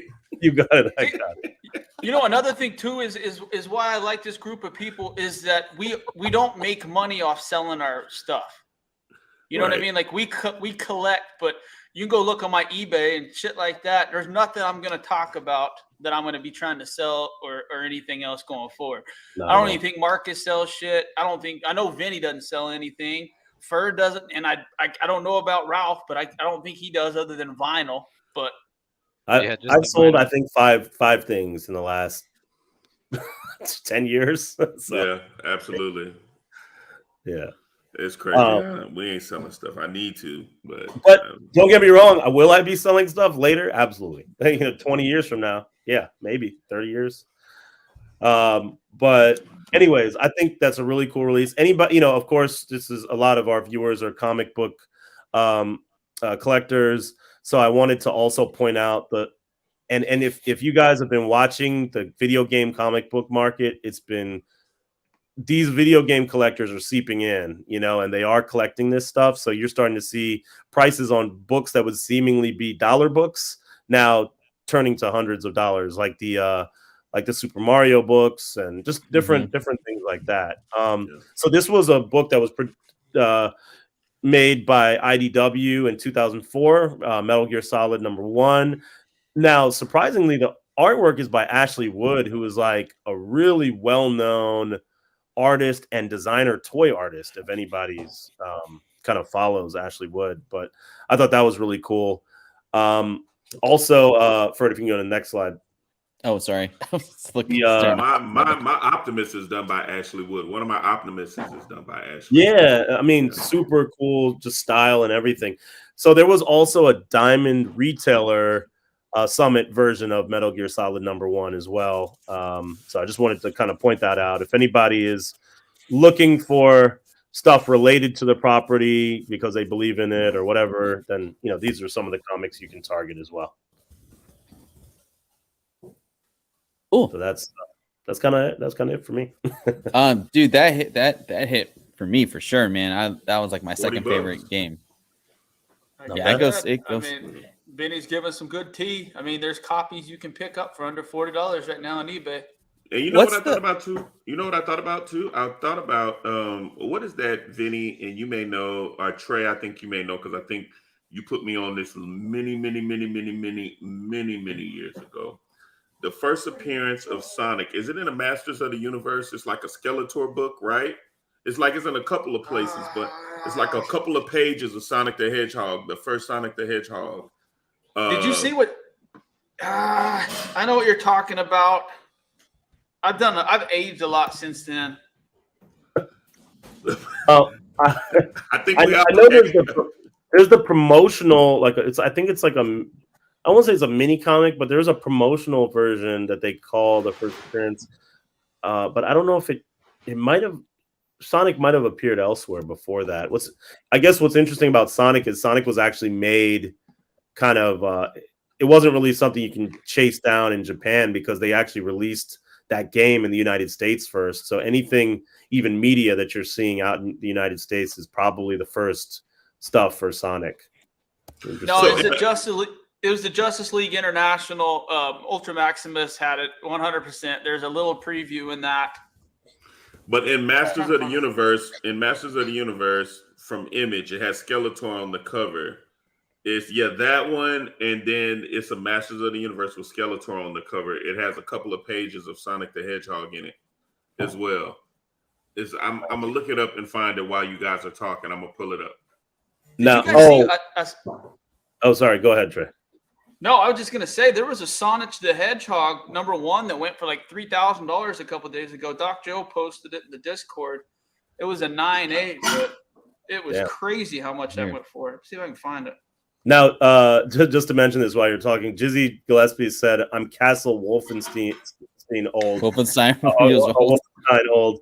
I will say that is another game that I've been targeting. We'll talk about that later, though. But that's coming up one of these episodes for sure. And for our next segment today, Mr. Ralph R. Floam, the man, the legend. Yeah, so with the release of the Nike Air Jordan SB, the 4s that are coming out in a couple weeks, and I kind of seen the talk blowing up in the Discord. I kind of wanted to go back to the beginning of where the Jordan SB collaboration started. So this one that Ferd has up, this was the second one. This is the Lance Mountain not variant, but edition of this shoe. So there was 2 different pairs. One was the white and one was the black. And as you can see, if you skated the shoe, it kind of, these scuff marks appeared. Can you bring up the other one, Ferd? This is actually the first one that came out. This was the Craig Stesic. So Craig Stesic, he's, kind of an icon within surf and skate culture. He's involved with Hurley. I think he was a part owner of Zephyr Boards, the surf shop, and he's done some of the artwork for Dogtown. He was a part of the movie Lords of Dogtown, the documentary. So yeah, this was the actual first one, and this one actually came out almost 9 years to the day of the Air Jordan 4 SB coming out. This one came out March 14th, 2014. And so these two Nike Air Jordan SB Air Jordan 1s, you would think that the retail or the resale value on these are, above 500, 600, 700. This one actually goes for about 350-ish, depending on what size you're looking at. And the Lance Mountain Air Jordan, that one goes for a little bit more, about 400 to maybe 500, depending on size. Do you want to go to the? Yeah, okay. So this is the one that's coming out in a couple weeks. Personally, tomorrow. The shock dropped. Yeah, exclusive access on sneakers, which I never hit. I'm not sure if you guys have ever hit exclusive access. No, I figured. So this releases at skate shops on the 17th. So I think that's kind of why they went with the pine green with St. Patty's Day and all that. But they do release on the 20th on sneakers. It's going to be super limited, super exclusive. Retail is $225. Resale value, I expected these to be already over 500. I think they're sitting at between 430, 450-ish. But with the foam, but with the FOMO and everybody missing out on that day, I have no issues seeing, or I can really see this going past 600 in the bigger sizes. So there's also a rumor that these are supposed to come out in an all black version. I'm not sure if you guys are familiar with the Black Cat Air Jordan 4.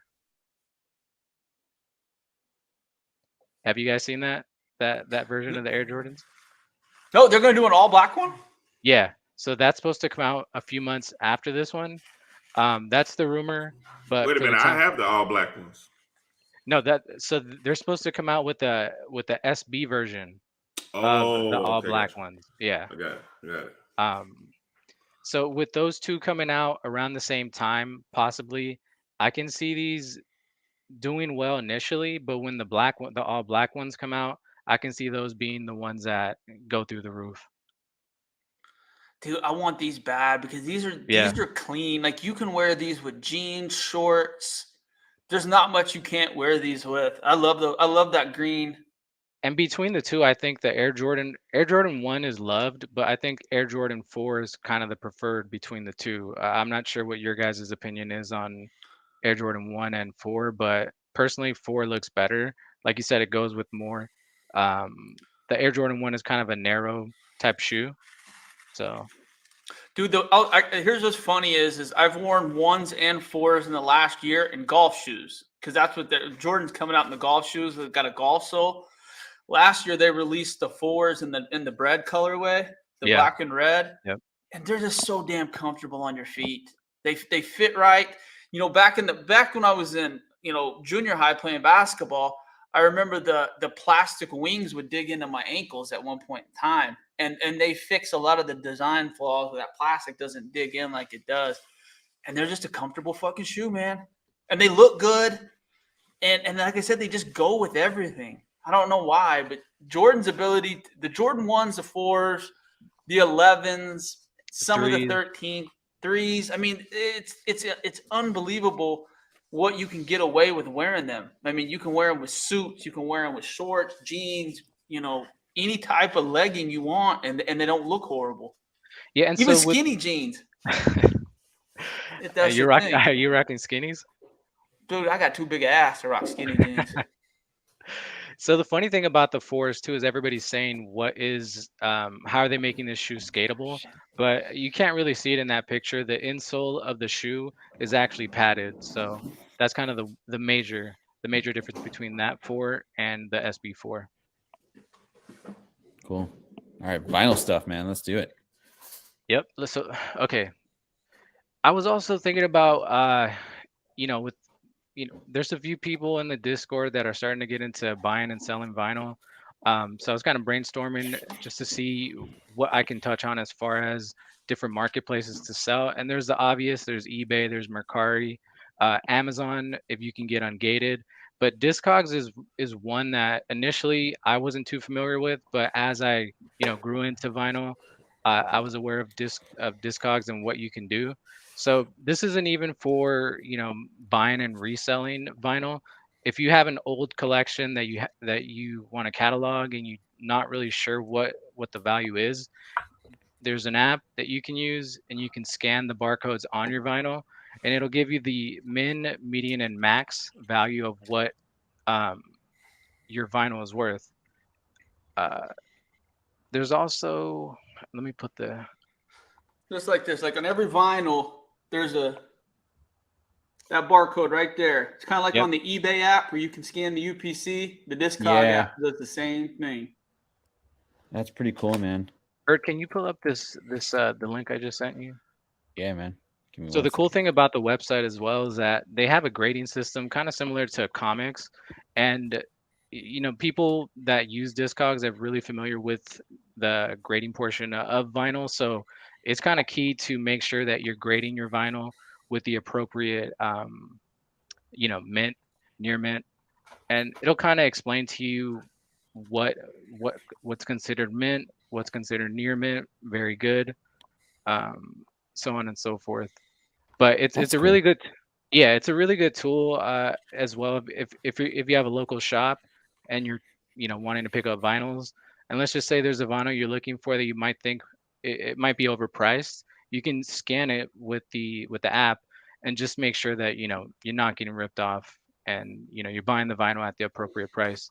And 9 times out of 10, the owner will kind of go by Discogs as well. They're familiar with it, so pretty good tool to use. I think my only issue with Discogs is, I know that they do have different, versions of the like vinyl, for example, that was put out, but it's not super easy to tell what came out first sometimes when you're looking.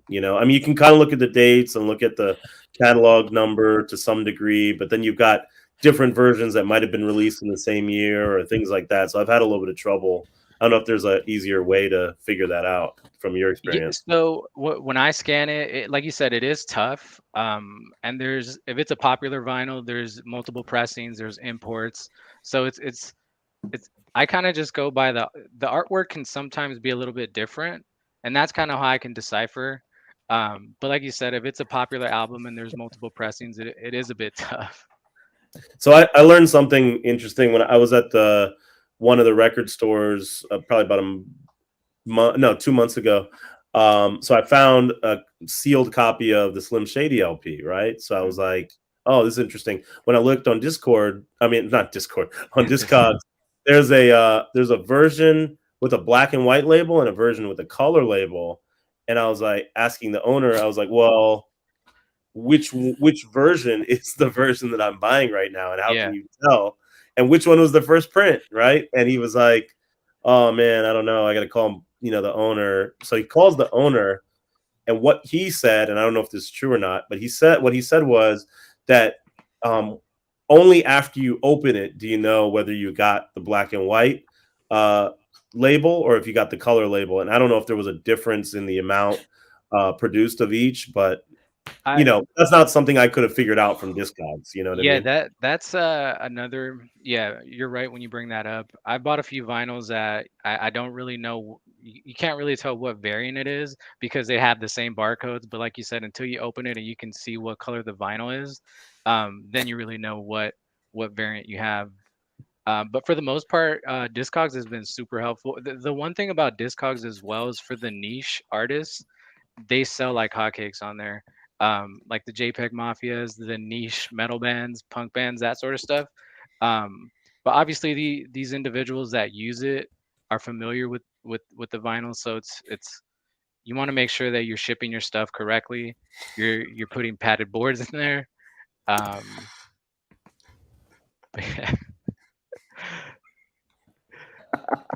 Oh man, the chats. It's hard not to laugh.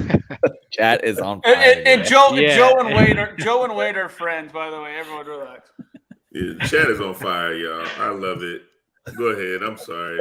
No, I mean, but they it's really mess you up. Yeah. and it's free. It's free to use. So I mean, you can't beat free, especially when you're doing the vinyl stuff. So Dude, I spend so much money on, like, literally my mailman hates me because he has to walk these fucking vinyl up. But golly, are you seeing this? We're getting cool, man. food. Yeah. I don't know. Did you get any of these, Ralph? yeah, the xenotropes, or I think that's what they're called, right? Xenotropes, the gorillas. Dude, I can't. You know me. I can barely speak English, much spell fucking xenotrope. But I love the fact that they're the numbers on there. That's cool. Yeah, I like out of that. 8,000, right? That was the one that's. What's that going for? Like $100 now? Yeah, 85 to 100. You know how it is. Yeah. The fucking GF and Fers fucking all got theirs on the same day. It went from 120 to about 75 in about 4 hours. But Yeah. No, but I mean, I'm not sure if you heard that album. That album's really good. The new Gorillaz I actually album. haven't. Dude, I'm one of those idiots that buy vinyl and don't have a fucking record player. You have a record player? Really? So I asked in the chat. I want one that does like really good Bluetooth and can Chromecast because I got a bunch of good speakers. I got my dad's old school Bang & Olufsen from like 1973, dude. And it's Is that the one that got like the fucking big loud funnel on it? It's like it's No, that's a gramophone. Gramophone. Yeah. So my grandparents left me their record player. It is a Magnavox from 1950 whatever, and it looks like it's like two small boxes, and one box is the speaker. And it looked like some shit out of Leave It to Beaver. I ain't gonna lie to you. It's like some mine does too, man. I love it. Yeah, though. very small. Yeah. You lift it up, and you put the little needle on it, and you turn it on, and it's really amazing. Like I'm like we move into the offices later this year with the company. I'm gonna put the record player in there, and have it to where we can play music and all of that stuff. Like that is a really cool piece of history. That's really just cool. You know what? I Wade and I were talking about that last week. It was like he's like, I can't believe we don't have a record player, and I was like, dude, it's so easy. All I gotta do is literally say out loud, "Hey Google, play whatever the fuck I want it to play," and through 4 speakers in my house, it comes on in high quality audio. So I'm just lazy enough getting the disc out and having to put the needle on there and do all that shit. I'm just lazy enough. I'm not gonna do it. So. But I love the vinyl. Like, you know what I mean? It's something about the vinyl, the weight of it. I don't know. I enjoy it. Yeah. Hey man, don't ever be on a thing with 5 people and say the thickness. Just Don't even just leave it. Don't even say the thickness. Just say, yeah, the vinyl in and of itself is actually really cool. Just Ferd, don't say the thickness. I really want to, but I'm not gonna say it. Anyway, thank you all 26 that are live with us. 26. We are at our peak, an hour and 50 Well, minutes. We're wrapping up. We Wait, got go some ahead. on Rumble too. Don't forget the Rumble listeners. We got the Rumble what? listeners. Yeah. Yeah. And we got And Rumble. like I said, next week we'll do a YouTube contest, but for this week, the most unique comment in the Rumble in the next 48 hours will be getting a video card, a GeForce 1600 Super. So. Oh yeah, and I'll also be giving away Jared Kelenic 2018 Bowman Chrome rookie after the show as well. So. Oh yeah, man, and I ain't giving away shit, but that's cool. Don't even worry about me. Just go ahead, y'all give away whatever. Hey, you gave away. People forget. I mean, in the first couple weeks of our Discord, Marcus gave away a fucking Ultimate Fallout 4, a near mint plus copy. So I mean, near mint plus copy. And my man hit me after the fact and was like, "Man, thank you so much, man. You're a man of your word." Da da da da da. And I think that's what this is all about. It's like, man, it's 5 guys that really do believe exactly who we are and what we're up to and what we want to, leave with y'all. You know what I'm saying? We want to get on with these guys because you guys are like family and friends. It's not like us here and you're there. We all on this thing together, man. Everybody, I see the names. I know people. It feels like family. So, man, we enjoy hanging out with y'all, man, and it's only going to get better. So keep coming. Even though Vinny's face doesn't look like he likes us, he does. It's crazy. I know more about everyone in the chat and these 5 guys right here than like my close friends from high school. Because it's just like cool. Well, I gotta say Pickles. I see him all the time. But yeah, it's really cool, man. The community's awesome, dude. So. Speaking of the way, you gotta shout the Ferd Bird and Pickles show Sunday morning at 12:30. Yes. You guys gotta start giving that because the production is really really good. They have some really good guests. Pickles is him and the rapport him and Ferd have. You can tell they've been friends for a long time. It's a fun fucking show. I'm not just saying that because Ferd's here, but I love the time slot because that time that doing it on Sunday, there's usually not a lot going on unless there's NFL season. But I've been enjoying that hour and a half, 2 hour show that they've been doing on Sunday. It's really well done. Thanks, man. Yeah, we had a guest, my homie he's like in Hollywood, and he had some really good insights about like indie stuff and just how the whole mechanism of options. Yeah, Coop. Yeah. He's a good guy. That guy was fucking impressive. Yeah, he's really well spoken too, and he's funnier than me times 10. So like that guy a lot. So we'll hopefully have him get on sometime. Yeah, absolutely. Yeah. All right, Ferd, come on. I bob you weave. What we got? So Trey was talking about the Ezra Miller. What was the dude's name from Star Wars? Ezra Bridger. Ezra Bridger. Okay, so fuck Ezra Miller, little grooming motherfucker. Fuck yeah. I don't know why I got him in my mind. Yeah, so I kind of funny you mentioned him because I saw this the other day. I was pressing one for Clone Wars 1 for our buddy, and I was like, how much you pay for this? And it was beat up, and he was like, oh man, $75. And I was like, dang, that seems like, to get a 6.0 out of that, like, or hopefully, I just thought it wasn't worth the risk. I saw the Star Wars Insider number 95. I actually bought it today. It's a newsstand. It's the first magazine appearance of Ahsoka. She's in shadows.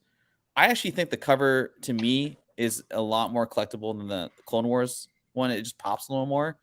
It's a magazine, and just the Clone Wars one is out of reach as far as price, in my opinion. I grabbed this one for I think I paid $19.99 with shipping at like $25, like all together. It's not in the best shape, but it's a magazine, it's a newsstand, and I feel like it's a better investment versus Clone Wars 1, which is a little bit overpriced with everybody else. So, anyway, this was actually my favorite pick, and I thought of you, Trey, and this one, obviously. So we've been pushing Victor Wemby, whatever his last name is. Wembanyama. Wembanyama, yes. I apologize. I'm tired. Anyway, but I enjoy college basketball quite a bit. I try and go March Madness every year. I'm not going this year because of the wedding and whatnot, but that's beside the point. Anyway, this dude, Chet Holmgren, he injured himself this past year. It was like a foot. He broke his like some tiny ass, you know, a little bone in his foot or whatever. But I know a lot of Oklahoma City fans are pretty upset with him being up in Seattle and playing in like kind of a shitty environment or whatever. But this is what I took out of it. And this is why I think he might be a better investment than Victor at this point. This dude is a competitor.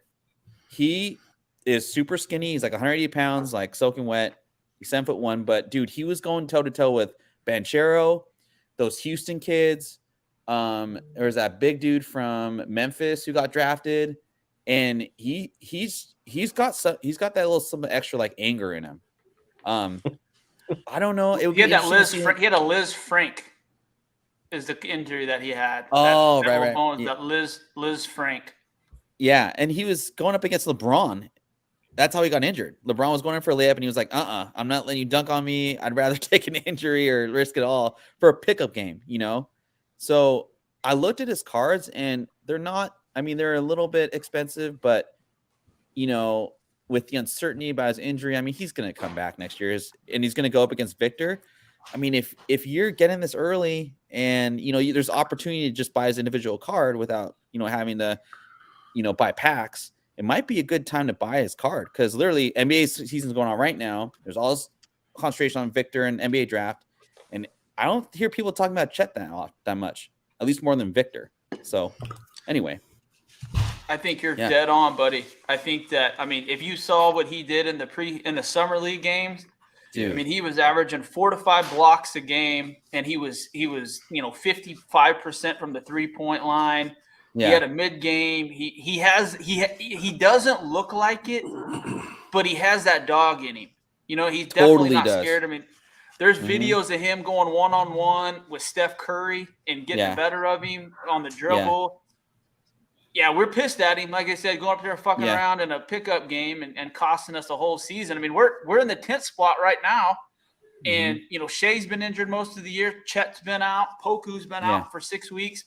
I mean, we don't even run at full strength. And if we had him this year, we'd probably be the 5th or 6th seed if we're being all honesty. So we're excited to get him on the court. He had this one play. He inbounds the ball and he's taking up like a point guard, and he goes around the key and he does a reverse around like with the left and dunks it from the free throw, or not the free throw line, but like pretty close to the free throw line. It was the craziest play I've ever seen a 7-footer like do, like end to end, court to court. It was insane. So, anyway, I think he's gonna. I think he's got more of a dog in him than Victor is. Honestly, I'll put out on a limb there. So, and this kind of had me thinking. I was talking to a homie. He's usually in our YouTube shows on Sundays. He's like 32, so he's like 32, 31, and he's like my previous generation type of like resource. And I was like, man, what did you play the Game Boy like back in the day? Or like, what did you play with like as far as handheld games? He's like, oh man, 3DS all the way. And I was like, what games did you play on your 3DS? And he was like, oh, Zelda all day. So that had me thinking like, man, so if we're buying like Nintendo, Super Nintendo sealed games, that next generation is probably like their nostalgia. 25 to 30 year olds are probably buying sealed 3DSs. They don't make 3DSs anymore either. They're probably not really messed with. I feel, I don't know what the print run is exactly, but I gotta imagine that's not as high as like a Game Boy or a Super Nintendo. Vinny, I don't know if you want to add on this, but I know that Zelda Ocarina of Time sale went through like last week, and that also kind of made me think of it. What do you think of this, man? Yeah, no, I think it's absolutely the next generation, 3DS, Wii, all those types of games and systems are that next generation of collecting. So I agree 100%. The other thing that I've mentioned before on the podcast that I'll mention again is if you're looking for the earliest version of these games, turn it around, look at the back, where the barcode is, and look for all zeros or 00100. Those will give you the first print. Cool. Yeah. No, now I'm like kind of looking at these versus like the Super Nintendo. Nintendo 64, and just kind of using those old kind of titles that are going onto the system. And then last but not least, with the NFL draft coming up, I was going to go and March Madness, but I don't know how many college basketball fans are out there, but there's a lot of hype with Anthony Richardson. He ran a 4.4 40. He's got measurables up the yin yang, and potentially could be the number 1 pick. He had an amazing combine. There's a lot of just concentration on him as a potential top pick, along with the other guys. But Hendon Hooker, man, so I don't know if you guys remember, but T. Martin, undefeated, Tennessee Volunteers, right? He didn't have a very good, ever since then, Tennessee has been a doormat to the SEC. This dude, Hendon Hooker, who, albeit he got injured, he had, I think, an ACL injury of some sort. He's a little bit older, but they're talking about him just being a winner. And I feel like just if he gets drafted in the 2nd or 3rd round and you're buying individual prospects as far as QB, I'd probably go after Hendon Hooker versus Anthony Richardson, Richardson's got really great measurables and all that, but he didn't win like Hendon Hooker did in the SEC. They play in the same freaking conference, right? So kind of something to think about with the NFL draft coming up and cards and all that good stuff and whatnot. So what you got there, Trey? And as it was brought up, there is a Hendon Hooker SI Kids card. I did not know that. Very cool. We are big into the SI Kids stuff, and that's nice. Southpaw Brad called it. I had to look it up. So Southpaw, that's all you, brother. Good on that, bud. Nice. Thank you. By the way, Southpaw Brad has a really cool podcast too. He's kind of, I don't know him that well yet. He's new to the Discord, but he's done a couple really good podcasts himself. So if you guys are looking for some more content, Southpaw Brad, check him out. Yeah, and if you need a house in South Carolina, he's a realtor too.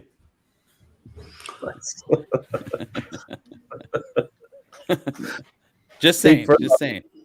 Ferd, I was just looking up that Star Wars Insider, and I think it actually predates Clone Wars. It does. Yeah. Clone Wars 1. Yeah, it says that the Star Wars Insider number 95 was shipped July 24th, 2007, and then Clone Wars was September 10th, 2008. So that's a pretty good buy, if you ask me. Yeah, I think as far as collectors, I love that cover so much more than Clone Wars 1.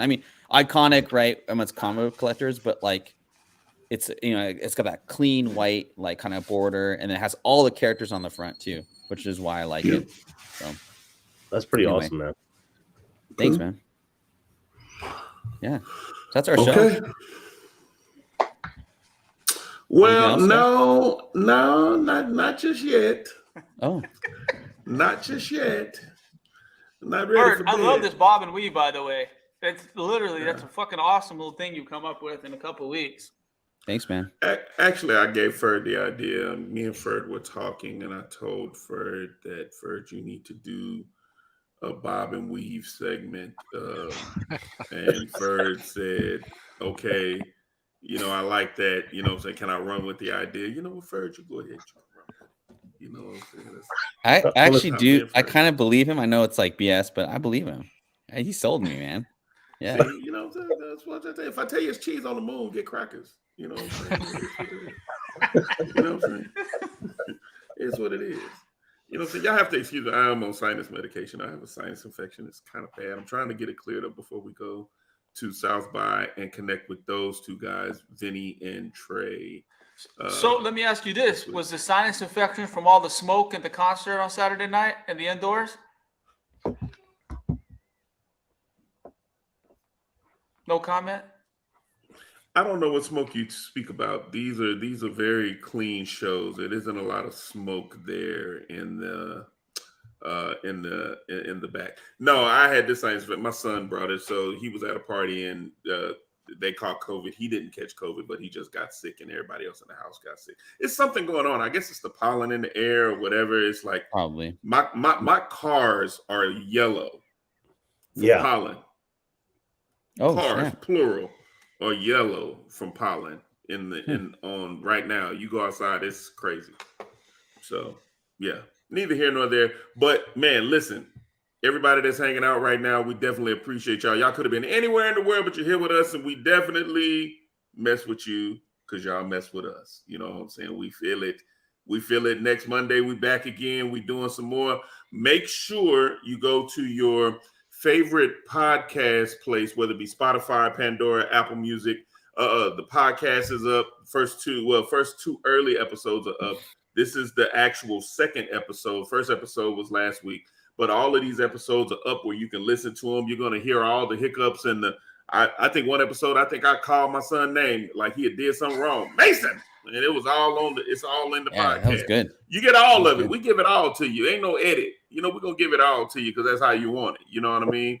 So on behalf of Furrbird, Vinny, Floam, Trey, myself, we out of here till next Monday. God bless you. Good night. Peace.